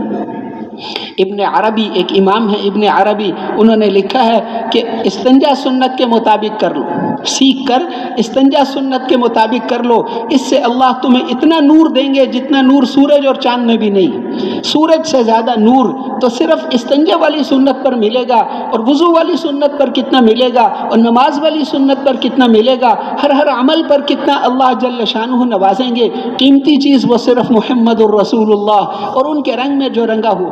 حضرت ابو بکر صدیق رضی اللہ عنہ وہ حضور کے رنگ میں رنگے ہوئے تھے، ان کی زندگی بالکل حضور تو صرف اس امت میں سب سے افضل نہیں بنے، قیامت کے دن 1.25 لاکھ امتیں جمع ہوں گی، نبیوں کے بعد سب سے بڑا درجہ حضرت ابو بکر صدیق رضی اللہ عنہ، ساری امتوں میں سے 1.25 لاکھ امتوں میں سے سب سے افضل انسان حضرت ابو بکر صدیق رضی اللہ عنہ، اس لیے کہ وہ حضور کے رنگ میں رنگے ہوئے تھے۔ جو حضور کے رنگ میں رنگا ہوا ہوگا وہ قیمتی بنے گا، وہ قیمتی بنے گا۔ 7 آسمان اور زمین اور ان میں جتنی گاڑیاں اور جہاز اور فیکٹریاں، ان ساروں کی قیمت اللہ کے نزدیک حضرت محمد صلی اللہ علیہ وسلم کی ایک انگلی کے پورے جتنی بھی نہیں۔ یہ سب مچھر کے پر کے برابر بھی اس کی قیمت نہیں ہے۔ اس لیے سنت پر عمل کرنا۔ آپ دیکھنے والے تھے، باقی ساری دنیا کے انسان نابینا ہیں، ساری دنیا کے بادشاہ بھی نابینا، ساری دنیا کے ڈاکٹر بھی نابینا، ساری دنیا کے وزیر اور گورنر بھی نابینا، دیکھنے والے وہ محمد الرسول اللہ صلی اللہ علیہ وسلم۔ اس لیے کہ آپ نے حضرت جبرائیل علیہ السلام کو بہت دفعہ دیکھا، 2 دفعہ ان کو اپنی اصلی حالت میں بھی دیکھا۔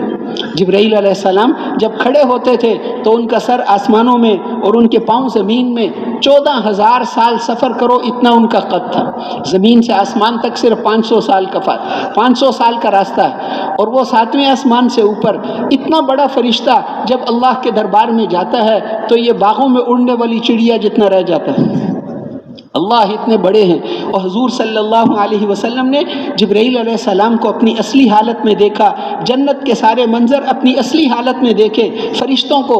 ایک آدمی نے آپ کی مجلس میں یہ کلمات پڑھے، الحمدللہ حمدن کثیرا طیبا مبارکا فی، آپ نے فرمایا 13 فرشتے اس کا ثواب اٹھا کر لے جا رہے ہیں۔ آج کوئی پڑھے اس کا ثواب بھی 13 فرشتے لے کر جاتے ہیں، لیکن ہمیں نظر نہیں آتے، آپ کو نظر آتے تھے۔ ایک دفعہ ایک آدمی نے، آپ کھانا کھا رہے تھے صحابہ کے ساتھ، ایک نوجوان آیا، ایک دفعہ ایک بچی، ایک دفعہ نوجوان، 2 قصے حدیثوں میں آتے ہیں۔ اس نے لقمہ اٹھایا، آپ نے اس کا ہاتھ پکڑ لیا، صحابہ کو فرمایا بتاؤ میرے ہاتھ میں کیا ہے؟ کہ اس آدمی کا ہاتھ ہے۔ آپ نے کہا تمہیں نہیں نظر آتا، اس کے ہاتھ میں 2 ہاتھ ہیں، شیطان کا بھی ہے، اس آدمی کا بھی ہے، میں دونوں کو پکڑ لیا۔ اس نے بسم اللہ نہیں پڑھی، اس نے بسم اللہ، آج کوئی بغیر بسم اللہ کے کھانا کھائے گا، اس کے ہاتھ کے ساتھ بھی شیطان کا ہاتھ ضرور ہوگا، لیکن ہمیں نظر نہیں آتا، چاہے خوردبین لگا کر بھی دیکھ لیں۔ حضور صلی اللہ علیہ وسلم کو نظر آتا تھا، جنت کے سارے منظر اپنی آنکھوں سے دیکھے، جہنم کے سارے منظر اپنی آنکھوں سے دیکھے۔ کہ میں معراج میں جب گیا تو بنی اسرائیل کی ایک نیک عورت نے بلی کو بھوکا پیاسا باندھ کر مارا تھا، اس کو عذاب ہوتے ہوئے میں نے اپنی آنکھوں سے دیکھا۔ اس عورت کو اللہ نے باندھ دیا تھا اور بلی کو لوہے کے ناخن دیے تھے، وہ اس کے جسم کو نوچ رہی تھی، وہ نوچتی رہے گی۔ کیا کیا عذاب! نماز چھوڑنے والوں کو کیا عذاب ہوگا، آپ نے اپنی آنکھوں سے دیکھا۔ سود کھانے والوں کو کیا عذاب ہوگا، آپ نے اپنی آنکھوں سے دیکھا۔ چغلخوری کرنے والوں کو کیا عذاب ہوگا، وہ جہنم کے سارے منظر اپنی آنکھوں سے دیکھے، جنت کے سارے منظر اپنی آنکھوں سے دیکھے۔ اے عمر، تمہاری جنت ایسی شاندار جنت تھی، میں نے پوچھا یہ کس کی ہے؟ انہوں نے کہا یہ ایک قریشی نوجوان کی۔ کہ وہ اتنی خوبصورت تھی، میں سمجھا میری ہوگی۔ میں اندر جانے لگا تو جبرائیل علیہ السلام نے کہا کہ یہ عمر ابن خطاب کی ہے۔ وہ جنت کے سارے منظر اپنی آنکھوں سے دیکھے، وہ جہنم کے سارے منظر اپنی آنکھوں سے دیکھے، حتیٰ کہ اللہ کو بھی اپنی آنکھوں سے دیکھے۔ حضور صلی اللہ علیہ وسلم دیکھنے والے ہیں، باقی ساری دنیا کے انسان نابینا ہیں۔ نابینا اگر دیکھنے والے کی بات کو مانے گا تو کامیاب ہوگا، نہیں مانے گا تو ناکام ہو جائے گا۔ نابینا اگر دیکھنے والے نے اس کو کہا کہ تم آگے درخت ہے، کانٹوں والا درخت ہے، سر نیچے کر لو، اگر نہیں مانے گا تو اس کا چہرہ زخمی ہوگا۔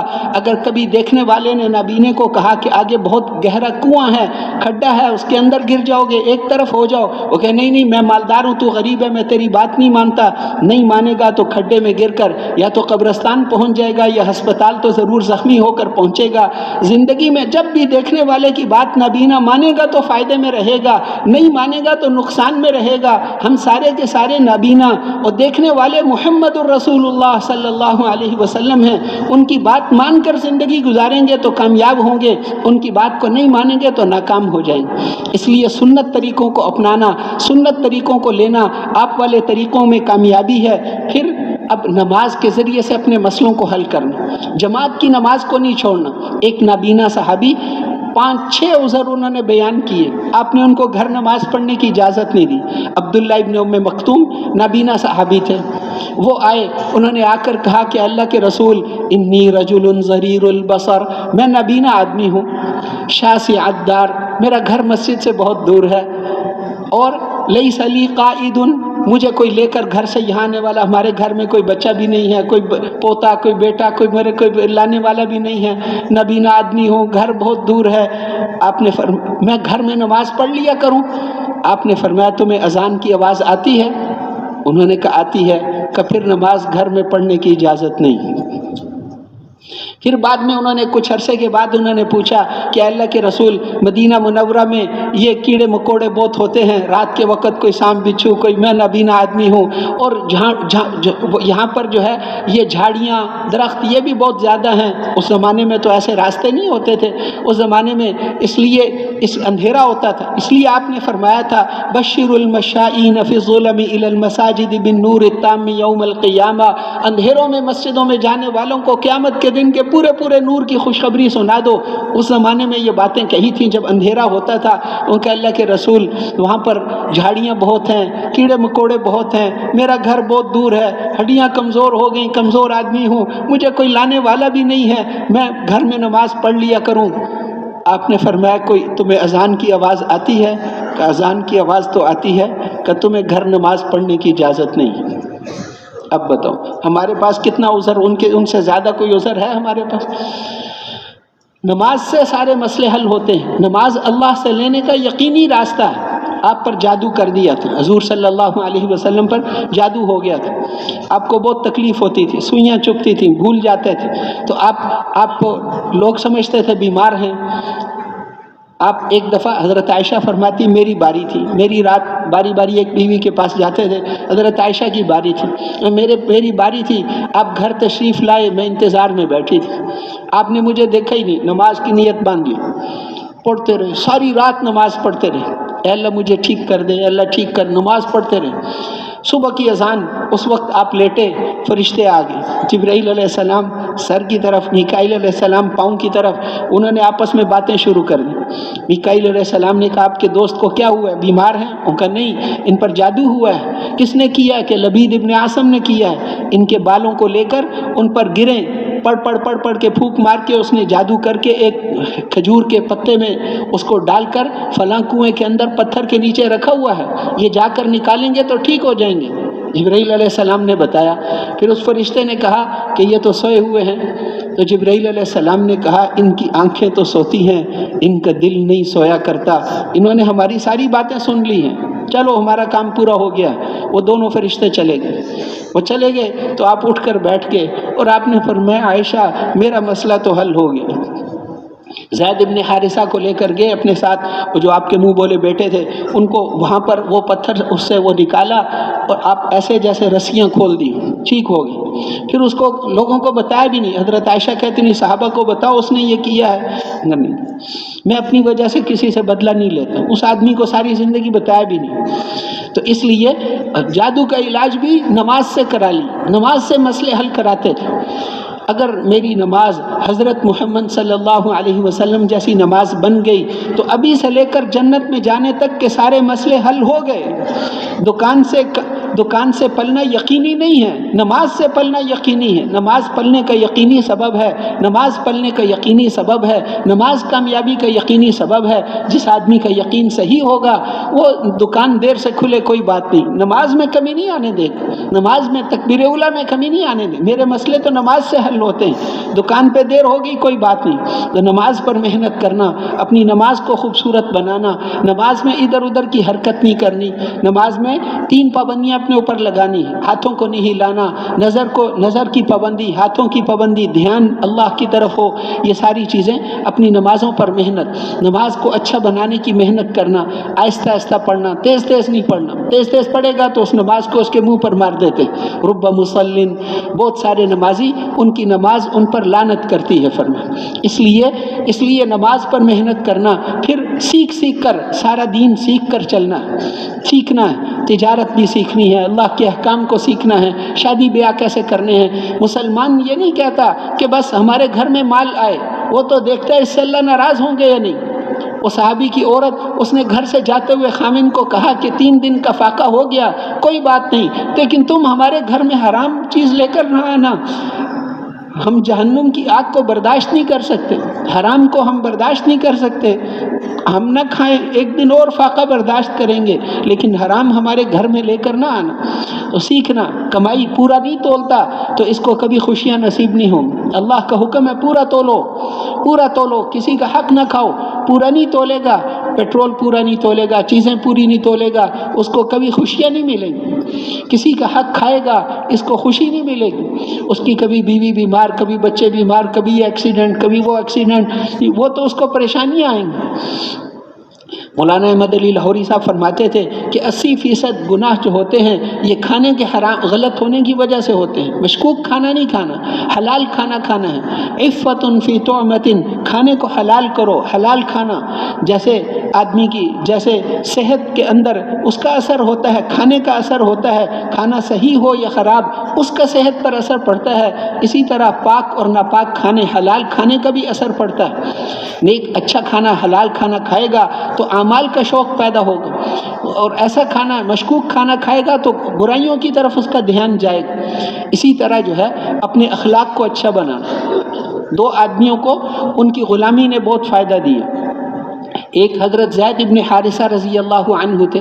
زید ابن حارثہ اپنی ماں کے ساتھ مکہ کے قریب رہتے تھے، اپنی ماں کے ساتھ اپنے ننہیال میں جا رہے تھے، ان کی ماں اپنی والد کے گھر جا رہی تھی، راستے میں ڈاکوؤں نے حملہ کیا، ان کو لوٹ لیا، زید ابن حارثہ کو پکڑ کر لے گئے، مکے کے بازار میں بیچ دیا۔ حکیم بن حزام نے خرید لیا، انہوں نے اپنی پھوپھی حضرت خدیجہ کو دے دیا، ہدیے کے طور پر دے دی۔ آپ کی جب شادی ہوئی، حضور صلی اللہ علیہ وسلم کے ساتھ شادی ہوئی، تو انہوں نے حضور کو وہ دے دیے، یہ آپ کی خدمت کرے گا۔ 10 سال کا بچہ، لیکن آپ نے ان سے غلاموں والا رویہ نہیں کیا، وہ تو غلام تھے، لیکن آپ نے غلاموں والا نہیں، ایسے بیٹوں کی طرح رویہ کیا۔ ان کے باپ اور چچا کو پتہ چل گیا، وہ چھڑانے کے لیے فدیہ لے کر آئے اور آ کر اللہ کے رسول کو کہا کہ آپ تو ہاشم کی اولاد ہو، آپ کے پردادا ہاشم کا ہاشم کی اولاد ہو، اور آپ تو خود ہی غلاموں کو آزاد کرتے ہو، ہم اپنے بچے کو چھڑانے کے لیے آئے ہیں، فدیہ لے لو، فدیہ سے زیادہ لے لو۔ آپ نے کہا بات کیا ہے؟ ان کا ہم زید کو لینے کے لیے آئے ہیں۔ آپ نے کہا اگر زید تمہارے ساتھ جانا چاہے تو ہم فدیہ نہیں لیں گے، بغیر فدیہ کے لے جاؤ، اور اگر وہ نہ جانا چاہے تو میں زبردستی تو نہیں بھیجوں گا۔ انہوں نے کہا ہمیں منظور ہے۔ اس بچے کو بلایا، اور بچے کو بلا کر آپ نے فرمایا ان کو پہچانتے ہو؟ کہاں جانتا ہوں، یہ میرے باپ، یہ میرے چچا کا، مجھے بھی جانتے ہو، اب تمہاری مرضی ہے، ان کے ساتھ جانا ہے تو فدیہ نہیں لوں گا، بغیر فدیہ کے چلے جاؤ۔ تو انہوں نے کہا کہ میں آپ کو چھوڑ کر کیسے جا سکتا ہوں؟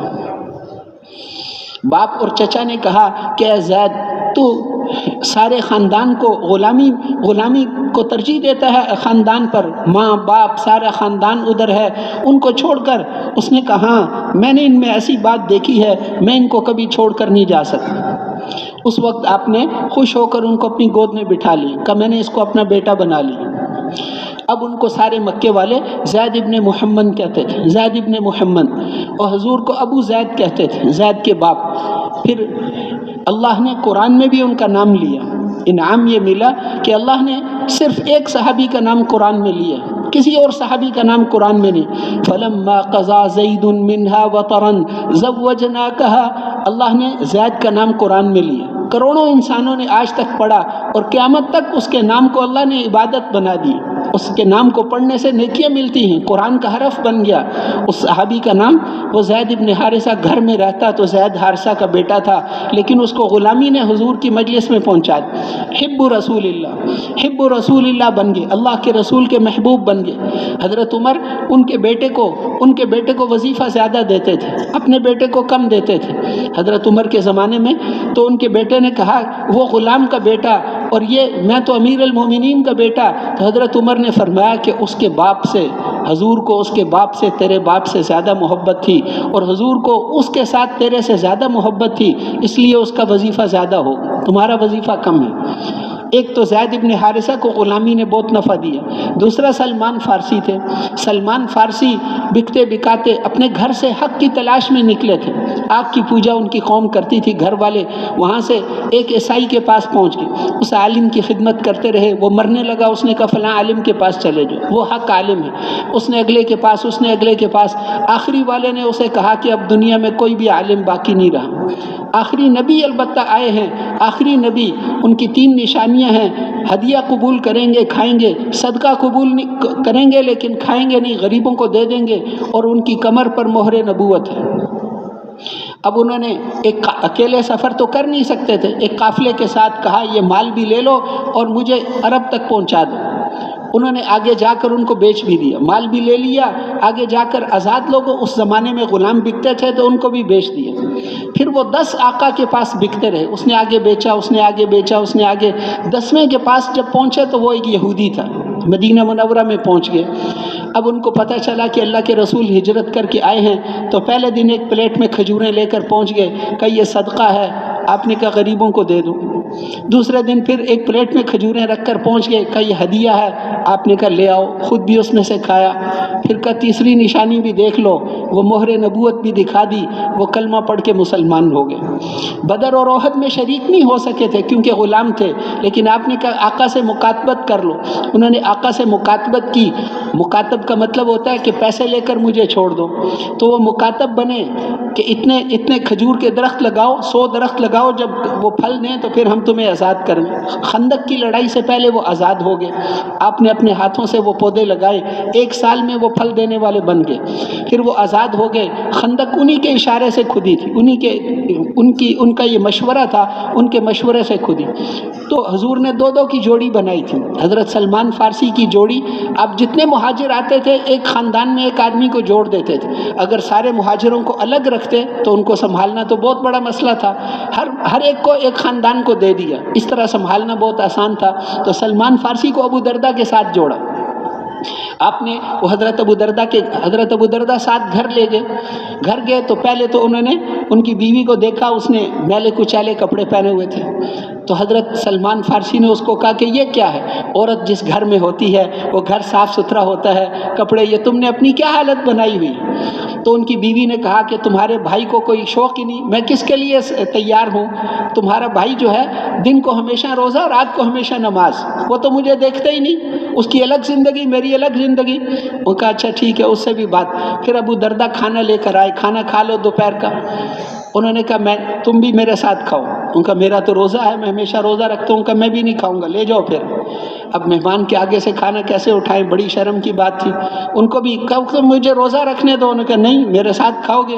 پھر ان کو بھی نفلی روزہ تو توڑ سکتے ہیں، مہمان کی وجہ سے توڑ دیا. رات کو جب انہوں نے کہا آپ لیٹ جاؤ، انہوں نے کہا تمہارا بستر؟ ان کا میں تو ساری رات عبادت کروں گا. ان کا نہیں، پھر میرا بستر بھی لے جاؤ، اپنا بستر میرے ساتھ لگاؤ. انہوں نے کہا اچھا چلو تھوڑی دیر بعد یہ سو جائیں گے، پھر اٹھ جاؤں گا. جب اٹھنے لگے تو انہوں نے کہا ٹھہر جاؤ، سو جاؤ، ابھی سونے کا وقت ہے. پھر وہ تھوڑی دیر کے بعد اٹھنے لگے، کہا لیٹ، ساری رات اٹھنے نہیں دیا. فجر کے قریب کہا اٹھو، اب دونوں ہم نماز پڑھتے ہیں. پھر فجر کی اذان کے بعد حضرت سلمان فارسی نے کہا کہ اے ابو دردہ، ان لربک علیک حقا، تیرے رب کا بھی تیرے اوپر حق ہے، تیری بیوی کا بھی تیرے اوپر حق ہے، تیرے نفس کا بھی تیرے اوپر حق ہے. یہ نفس سواری ہے، اس سواری کا خیال نہیں رکھو گے تو راستے میں گرا دے گی. اور تیرے مہمان کا بھی تیرے اوپر حق ہے. فاعط کل ذی حق حقہ، ہر حق والے کو اس کا حق دیا کرو. چلو اب نماز پڑھنے چلیں. مسجد میں آگے دونوں حضور صلی اللہ علیہ وسلم فجر کی نماز پڑھا کر ہمیشہ صحابہ کے ساتھ بیٹھتے تھے. کبھی آیتیں، کبھی حدیثیں، کبھی خواب کی تعبیر، کبھی مہمان آئے ہوں ان کا حال پوچھتے تھے. اس دن آپ نے فرمایا کہ سلمان فارسی اور ابو دردہ آگے آ جاؤ. ان کو بلایا. حضرت ابو دردہ مقامی تھے، ان سے پوچھا کہ اپنے بھائی کو کیسا پایا؟ وہ تو بھرے ہوئے تھے. انہوں نے کہا کہ جس نے پہلے میری بیوی کو کہا کہ تم نے کپڑے ایسے کیوں پہنے ہوئے ہیں، پہلے میری بیوی کی کلاس لی، پھر اس کے بعد انہوں نے میرا روزہ توڑوا دیا، پھر انہوں نے رات کو مجھے تہجد میں نماز نہیں پڑھنے دی، پھر انہوں نے مجھے صبح کہا کہ تیرے رب کا بھی حق ہے، تیری بیوی کا بھی حق ہے، تیرے نفس کا بھی حق ہے، تیرے مہمان کا بھی حق ہے، ہر حق والے کو اس کا حق دے دو. تو آپ نے سارا سن کر فرمایا کہ صدق سلمان نے سچ کہا. یہ ساروں کا پہلے یہ سلمان فارسی کی بات تھی، اب یہ حضور کی بات بن گئی.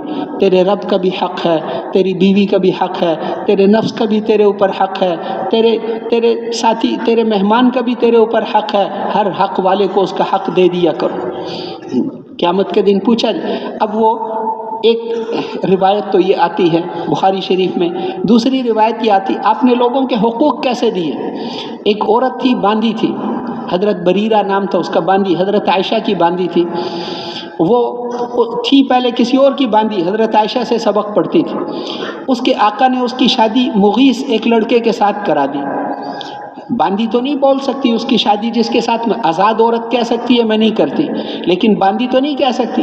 وہ مغیث بدصورت لڑکا تھا، اس کے ساتھ شادی کرا دی. تو اس نے اپنے آقا کو کہا کہ مجھے مکاتب بنا دو، پیسے مقرر کرو، میں دے کر تمہیں آزاد ہو جاؤں. اس نے کہا ٹھیک ہے، اتنی چاندی تم دے دو تو تم آزاد ہو جاؤ گی.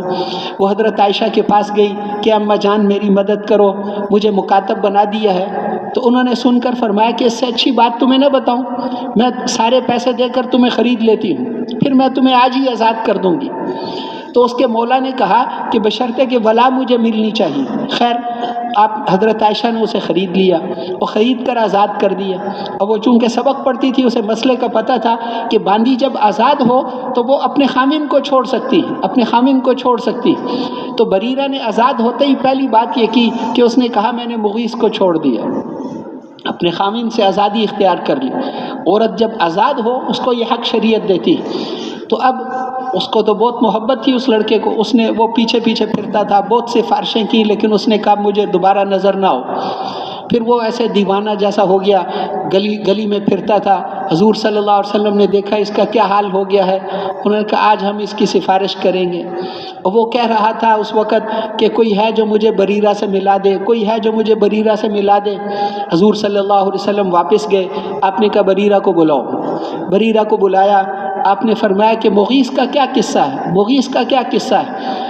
تو اس نے کہا کہ اللہ کے رسول میں آزاد ہوئی اور مجھے اختیار ملا اور میں نے اس کو چھوڑ دیا، میں نے اپنے خاوند کو، اس کو مغیث کو چھوڑ دیا۔ تو آپ نے فرمایا کہ کوئی نظر ثانی؟ اس نے کہا کوئی نظر ثانی نہیں۔ اب کہا ہم سفارش کرتے ہیں۔ تو اس نے، وہ بھی شاگرد تھی، اس لیے اس نے کہا کہ یہ آپ کا حکم ہے یا مشورہ ہے؟ اگر آپ کا حکم ہے تو میں نہیں بول سکتی، مجھے پتہ ہے مجھے پھر اختیار نہیں ہے، اور اگر آپ کا مشورہ ہے تو پھر سوچوں گی۔ تو آپ نے فرمایا کہ یہ حکم نہیں ہے، حکم تو اللہ کی طرف سے آپ دیتے تھے۔ آپ نے کہا حکم نہیں، مشورہ ہے، تو اس نے فوراً کہا لا حاجۃ لی فیہ، مجھے اس کی کوئی ضرورت نہیں ہے۔ آپ نے، اب آدمی یہ حدیث پڑھ کے کانپ جاتا ہے، کس کو سفارش کر رہے ہیں، کون کر رہا ہے؟ اس کائنات کی سب سے بڑی ہستی، نبیوں کے سردار، اور ایک گھر کی باندی کو، اس کو سفارش کر رہے ہیں، کہتے ہیں تم اپنے خامن سے رجوع کر لو۔ اس نے کہا مجھے ضرورت نہیں، آپ کا مشورہ ہے تو مجھے ضرورت نہیں ہے۔ آپ نے کہا بس بات ختم ہو گئی، مغیث کا قصہ ختم ہو گیا۔ لیکن حق کیسے دلواتے ہیں یہ آپ انسانیت کو بتا کے، اس کو یہ نہیں کہا میری بات نہیں مانتی، نہیں یہ نہیں کہا بس بات ختم ہو گئی۔ اب کوئی بریرہ کو مجبور نہیں کر سکتا، جب یہ نہیں چاہتی اس کو ہم زبردستی نہیں کر سکتے، یہ آزاد ہو گئی۔ یہ نہیں کہا کہ میری بات بھی نہیں مانتی، اس کو اس کا حق دلوایا۔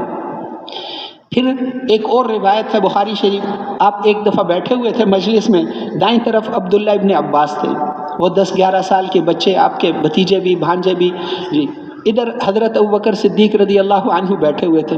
آپ کے پاس دودھ لایا گیا، میٹھا دودھ لایا گیا، تو آپ آدھا پیتے تھے ہمیشہ، باقی آدھا ساتھی کو دیں گے۔ اب آپ کا دل اس دن بہت کر رہا تھا کہ یہ ابوبکر کو دے دوں، لیکن آپ نے خود ہی بتایا تھا الایمن فالایمن، دائیں طرف والے کا حق بنتا ہے۔ تو آپ نے ان کو پوچھا، پہلے آپ سوچتے رہے، پھر آپ نے کہا عبداللہ اگر تم مجھے اجازت دے دو تو یہ بچا ہوا دودھ میں ابوبکر کو دے دوں؟ وہ بھی عبداللہ ابن عباس تھے، ان کا اللہ کے رسول اللہ کی قسم آپ کا بچا ہوا میں کسی کو نہیں دوں، آپ کا بچا ہوا تو میرا حق بنتا ہے، میں آپ کا بچا ہوا میں کسی کو نہیں، ابوبکر کو بھی نہیں، مجھے دے۔ تو آپ نے ناراض ہو کر فَتَلَّهُ فِي يَدِهِ، دے دیا غصے سے، کہا لے پی لے، لیکن کہا کہ ابوبکر حق تو انہی کا بنتا ہے۔ تو ہر ایک کا حق ادا کیا، اللہ کا کیا حق ہے، اللہ کے بندوں کا کیا حق ہے، باپ کا کیا حق ہے، ماں کا کیا حق ہے، بیوی کا کیا حق ہے، بیوی کا حق کیسے ادا کرو، یہ سب سکھا کر گئے ہمیں، کیسے اخلاق سکھائے۔ آپ جب بھی گھر میں آتے تھے مسکراتے ہوئے گھر میں آتے تھے، اور جب بھی گھر میں آتے تھے مسواک کرتے تھے، ہمیشہ گھر میں میرے منہ سے کوئی بو وغیرہ نہ آئے، اور آپ جب بھی گھر میں آتے تھے سلام کرتے تھے، سلام کر کے گھر میں داخل ہوتے تھے۔ بیویوں کے حقوق کیسے ادا کیے، کیسے ان کے ساتھ نبھا کر دکھایا، اس سے نہیں، رشتہ داروں کے ساتھ، اپنے دامادوں کے ساتھ کیسے زندگی گزاری، اپنے بیٹی کے ساتھ کیسے زندگی گزاری، بیٹی کے کیسے حقوق ادا کیے، یہ ساری کی ساری چیزیں اچھے اخلاق سکھا کر گئے۔ کان خلقہ القرآن، حضور کے اخلاق قرآن کے برابر تھے۔ یرضی لرضاہ ویسخط یغضب لغضبہ، جن چیزوں سے اللہ راضی ہوتے ہیں ان سے آپ راضی ہوتے تھے، اور جن چیزوں سے اللہ ناراض ہوتے ہیں ان سے آپ بھی ناراض ہوتے تھے۔ لم یکن فاحشا ولا متفحشا، بے حیائی کو برداشت نہیں کرتے تھے، بازاروں میں آوازیں نہیں کستے تھے۔ لا یجزی السیئۃ بالسیئۃ، برائی کا بدلہ برائی سے نہیں دیتے تھے، معاف کر دیتے تھے، غریبوں کے ساتھ بیٹھنے کو ترجیح دیتے تھے، لوگوں کی بیماروں کی عیادت کرنے 3 میل دور گھر، اس کی عیادت کرنے کے لیے تشریف لے گئے۔ طلحہ ایک نوجوان بیمار ہوا، اس کے گھر تشریف لے گئے، عیادت کرنے کے لیے جاتے تھے، اور جنازوں میں شرکت فرماتے تھے۔ غلاموں کی دعوت کو بھی قبول کر کے غلاموں کے ساتھ خالی زمین پر بیٹھ کر کھانا کھاتے تھے۔ کسی سے خوش ہوتے تھے تو نظریں جھکا دیتے تھے، کسی سے خفا ہوتے تھے تو چہرہ پھیر لیتے تھے۔ ان کے چہرے سے صحابہ سمجھ جاتے تھے کہ کیا کرنا ہے۔ حضور صلی اللہ علیہ وسلم کے اخلاق، ساری زندگی کسی کی طرف پاؤں نہیں پھیلائے، اور چلنے میں تیز چلتے تھے۔ متکبر آدمی تیز نہیں چلتا، تیز چلتے تھے آپ۔ صحابہ کہتے ہیں ہمیں آپ کے ساتھ دوڑنا پڑتا تھا، آپ کے ساتھ مشقت میں ہم پڑ جاتے تھے، تیز چلتے تھے۔ حضور صلی اللہ علیہ وسلم تیز چلتے تھے۔ کبھی کبھی کسی صحابی کا ہاتھ پکڑ کر اس کو سورہ فاتحہ سکھائی، کسی کو تحیات سکھائی۔ ایسے آپ تواضع والے تھے، عاجزی والے تھے۔ آپ فرماتے تھے میں ایسے بیٹھتا ہوں جیسے غلام بیٹھتے ہیں، میں ایسے کھانا کھاتا ہوں جیسے غلام کھانا کھاتے ہیں۔ وہ حضور صلی اللہ علیہ وسلم والے اخلاق اپنانا۔ آپ فرماتے تھے کہ وہ مسلمان جو لوگوں کے ساتھ گھل مل کر رہے، اور ان کی تکلیفوں پر صبر کرے. جب لوگوں کے ساتھ رہیں گے تو صبر کرنا پڑے گا. لوگوں کے ساتھ گھل مل کر رہے, ان کی تکلیفوں پر صبر کرے. خیر من المسلم الذی لا یخالط الناس ولا یصبر علی اذاہم, وہ اس مسلمان سے بدرجہ بہتر ہے جو لوگوں کے ساتھ گھل مل کر نہ رہے اور ان کی تکلیفوں پر صبر نہ کرے. ایک مرتبہ آپ نے صحابہ سے فرمایا, کیا میں تمہیں نمازوں سے, روزوں سے, صدقوں سے بڑا عمل نہ بتاؤں؟ سب متوجہ ہو گئے. یہ طلب پیدا کرنا آپ کا مزاج تھا. بغیر طلب کے بڑی بات بھی بتا دو تو لوگ ایسے ہی گزار دیتے ہیں, اس لیے آپ نے طلب پیدا کی. صحابہ کو کہا کہ الا انبئکم بافضل درجۃ من الصلوات والصیام, نماز سے, روزوں سے, صدقے سے بڑا عمل نہ بتاؤں؟ صحابہ نے عرض کیا اللہ کے رسول ضرور بتائیں. آپ نے فرمایا کہ آپس کا جوڑ, اصلاح ذات البین, آپس کے جوڑ کے ساتھ چلنا, یہ نمازوں سے, روزوں سے بھی بڑا عمل ہے. اور پھر فرمایا کہ وہ افساد ذات البین, آپس کا توڑ, یہ تو نیکیوں کو مونڈ دیتا ہے, جیسے اس طرح مونڈ دیتا ہے ایسے یہ نیکیوں کو ختم کر دیتا ہے. آپس کا جوڑ, آپس کے جوڑ کے ساتھ رہو. المؤمن یألف ویؤلف ولا خیر فی من لا یألف ولا یؤلف, مومن وہ ہوتا ہے جو مانوس ہوتا ہے, لوگ اس سے مانوس ہوتے ہیں, اور جو مانوس نہ ہو, لوگ اس سے بات نہ کر سکیں, اس کے لیے کوئی خیر نہیں. پھر آپ نے فرمایا کہ کوئی مومن اپنی بیوی سے کبھی بغض نہیں رکھتا, کوئی مومن اپنی بیوی سے بغض نہیں کرتا, اس لیے کہ اگر اس کی ایک بات تمہیں پسند نہیں ہے تو جو باتیں پسند ہیں وہ دیکھا کرو. ہر چیز پسند ہو یہ تو جنت میں ہوگا. اگر آپ چاہو کہ میرا بیٹا وہ کرے جو میں چاہتا ہوں تو یہ تو نہیں ہو سکتا, میری بیوی وہ کرے جو میں چاہتا ہوں تو یہ تو جنت میں تو ہوگا, یہاں نہیں ہوتا. اس لیے صبر کرو. آپ نے فرمایا کہ عورت تو ٹیڑھی پسلی کی طرح ہے, یہ اس کا عیب نہیں کہ یہ اس کی خوبی ہے, یہ عیب نہیں بتا رہے کہ عورت ٹیڑھی کی پسلی کی طرح ہے, اگر سیدھا کرو گے تو ٹوٹ جائے گی. یہ غلطی نہ کرنا, سیدھا نہ کرنا, ٹوٹ جائے گی. اور اگر ٹیڑھا ہوتے ہوئے اس سے فائدہ اٹھاؤ تو اٹھا لو, ٹیڑھا ہوتے ہوئے, پسلی تو ٹیڑھی ہے تو فائدہ دیتی ہے. اس لیے عورت کے ساتھ اس کی جو خوبیاں ہیں وہ دیکھو. ایک آدمی حضرت عمر کے پاس بیوی کی شکایت لے کر آیا, اس نے باہر سنا تو ان کی بیوی ان پر غصے ہو رہی تھی, بہت غصے ہوئی. پھر وہ باہر نکلے, اس نے کہا کہ جی میں تو بیوی کی شکایت لے کر آیا تھا, لیکن یہاں تو آپ کے گھر میں خود بھی.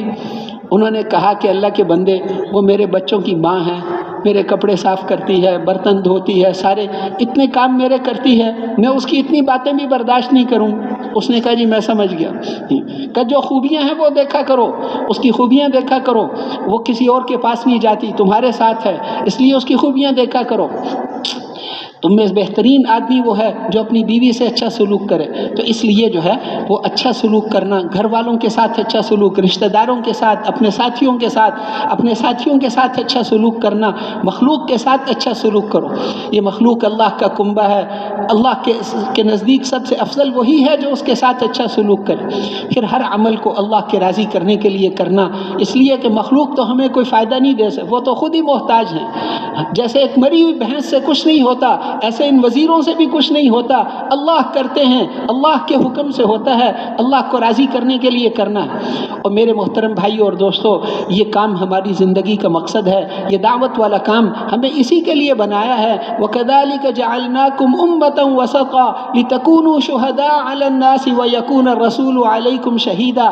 ہم پٹھان نہیں ہیں, ہم بلوچ نہیں ہیں, ہم پنجابی نہیں ہیں, ہم پاکستانی نہیں ہیں, ہم مسلمان ہیں, حضور صلی اللہ علیہ وسلم کے امتی ہیں, اور پوری دنیا میں اللہ کا پیغام پہنچانا یہ ہماری زندگی کا مقصد ہے. وَكَذَلِكَ جَعَلْنَاكُمْ أُمَّةً وَسَطًا, ہم نے آپ کی امت کو ساری امتوں میں سے افضل امت بنایا ہے تاکہ تم قیامت کے دن لوگوں کے گواہ بنو, اور حضرت محمد صلی اللہ علیہ وسلم تمہارے گواہ بنے. اللہ کے پیغام کو لے کر دنیا میں پھرنا اور ساری دنیا کے انسانوں کے پاس جانا, یہ ہماری زندگی کا مقصد ہے. ہمیں بنائی اس کے لیے ہے, اس لیے اللہ کے پیغام کو ساری دنیا میں لے کر جائیں گے. اللہ کی مدد ہمارے ساتھ ہے. ان تنصروا اللہ ینصرکم, تم اللہ کے دین کی مدد کرو, اللہ تمہاری مدد کریں گے. ہم اللہ کے دین کی کیا مدد کریں گے, ہم تو کمزور ہیں. وہ قدرت والے اللہ, وہ قوت والے اللہ, وہ ہماری مدد کریں گے. اللہ جل شانہ بڑی طاقت والے ہیں, بڑی قدرت والے ہیں. پچھلی بڑی بڑی قوموں کے حالات صرف قرآن میں بتائے کہ ان کے پاس سب کچھ تھا, کسی چیز کی کمی نہیں تھی. کم ترکوا من جنات وعیون وزروع ومقام کریم, کتنے باغ اور چشمے چھوڑ کر چلے گئے، کتنی عزت کی کھیتیاں اور کتنی عزت کی بیٹھنے کی جگہ تھیں، اور کتنی عورتیں، کتنے سامان، کتنا کچھ ان کے پاس تھا، لیکن وہ سب چھوڑ کر چلے گئے۔ ان کے مرنے پر نہ زمین روئی نہ آسمان رویا۔ اس لیے اللہ جل شانہ نے ہمیں تھوڑا وقت دیا ہے، دین پر ہم اپنی صلاحیتوں کو لگائیں گے، یہ کام ہماری زندگی کا مقصد ہے، اسی کے لیے اللہ نے ہمیں بنایا ہے، اور کام آسان ہے اس لیے کہ اللہ کی مدد ہمارے ساتھ۔ کسرا نے آپ کا خط پھاڑا کہ آپ نے اپنا نام پہلے لکھا ہوا تھا، یہ خط محمد الرسول اللہ کی طرف سے فارس کے بڑے کسرا کے نام ہے، تو اس نے اسی لائن کو پڑھ کے اس نے کہا کہ میرے نام سے پہلے اپنا نام لکھ دیا، خط ہی پھاڑ دیا۔ تو آپ نے فرمایا اس نے ہمارا خط نہیں پھاڑا، اس نے اپنا ملک ہی پھاڑ دیا۔ ہلاکا کسرا ہلاک ہو گیا، آج کے بعد کوئی کسرا نہیں آئے گا۔ تو اس لیے اللہ کی مدد داعی کے ساتھ ہوتی ہے، اللہ کی مدد داعی کے ساتھ ہوتی ہے، اللہ کی مدد آپ کے ساتھ۔ موسیٰ علیہ السلام، انہوں نے قوم نے جب کہا کہ ہم پکڑے گئے، انہوں نے کہا کلا، ہرگز نہیں، ان معی ربی، میرا رب میرے ساتھ ہے، وہ مجھے راستہ دکھائے گا۔ تو اللہ ہمارے ساتھ ہے، داعی کے ساتھ اللہ کی مدد ہوتی۔ کسی بستی والے 100% نمازی ہوں، 100% روزے دار ہوں، 100% زکوٰۃ دیں، 100% حج کریں، ٹھیک ہے، آخرت میں جنت ملے گی، دنیا میں مدد کا وعدہ صرف داعی کے ساتھ۔ وَلَقَدْ سَبَقَتْ كَلِمَتُنَا لِعِبَادِنَا الْمُرْسَلِينَ إِنَّهُمْ لَهُمُ الْمَنْصُورُونَ وَإِنَّ جُنْدَنَا لَهُمُ الْغَالِبُونَ۔ تو یہ ہمارا کام ہے، اسی کے ذریعے اللہ ہمیں پالیں گے، یہ ہماری دنیا اور آخرت کے لیے کافی ہے، دنیا اور آخرت کے لیے کافی ہے۔ حضور صلی اللہ علیہ وسلم ہر حال میں اس کو کیا۔ وہ مکے والے آ کر کبھی کیا کہتے، کبھی کہ آپ کو عورتیں چاہیے، آپ کو مال چاہیے، آپ کو حکومت چاہیے، آپ فرمایا میں تو اللہ کا رسول ہوں۔ ایک موقع پر ان سے فرمایا کہ ایک ہاتھ پہ سورج اور ایک پہ چاند بھی لا کر رکھ دو، میں اس محنت کو چھوڑنے والا نہیں ہوں۔ ایک اور موقع پر ان سے فرمایا کہ جیسے تم سورج میں سے آگ کا شعلہ نکال کر نہیں لا سکتے، میں اس کام کو بھی نہیں چھوڑ سکتا، یہ تو اللہ کا حکم ہے۔ ایک اور موقع پر ان سے فرمایا لَيَنْفَذَنَّ هَذَا الْأَمْرُ أَوْ تَنْفَرِدُ سَالِفَتِي، یہ گردن کٹ کے جدا ہو سکتی ہے، یا یہ دین زندہ ہوگا، میں اس کام کو چھوڑنے والا نہیں ہوں، جب تک زندہ ہوں میں اس کو چھوڑنے والا نہیں ہوں۔ اور یہ ہماری ذمہ داری ہے، ہمارا کام ہے، ہم ڈاکٹر نہیں، انجینئر نہیں، ہم تاجر نہیں، یہ تو عارضی نسبتیں ہیں، فانی نسبتیں ہیں، ہماری اصل نسبت یہ ہے ہم مسلمان ہیں، اللہ کے پیغام کو ساری دنیا کے انسانوں تک پہنچانا، یہ ہماری زندگی کا مقصد ہے۔ اس کے لیے اللہ کی مدد ہمارے ساتھ ہے، اس کے لیے تیار ہیں نا انشاءاللہ۔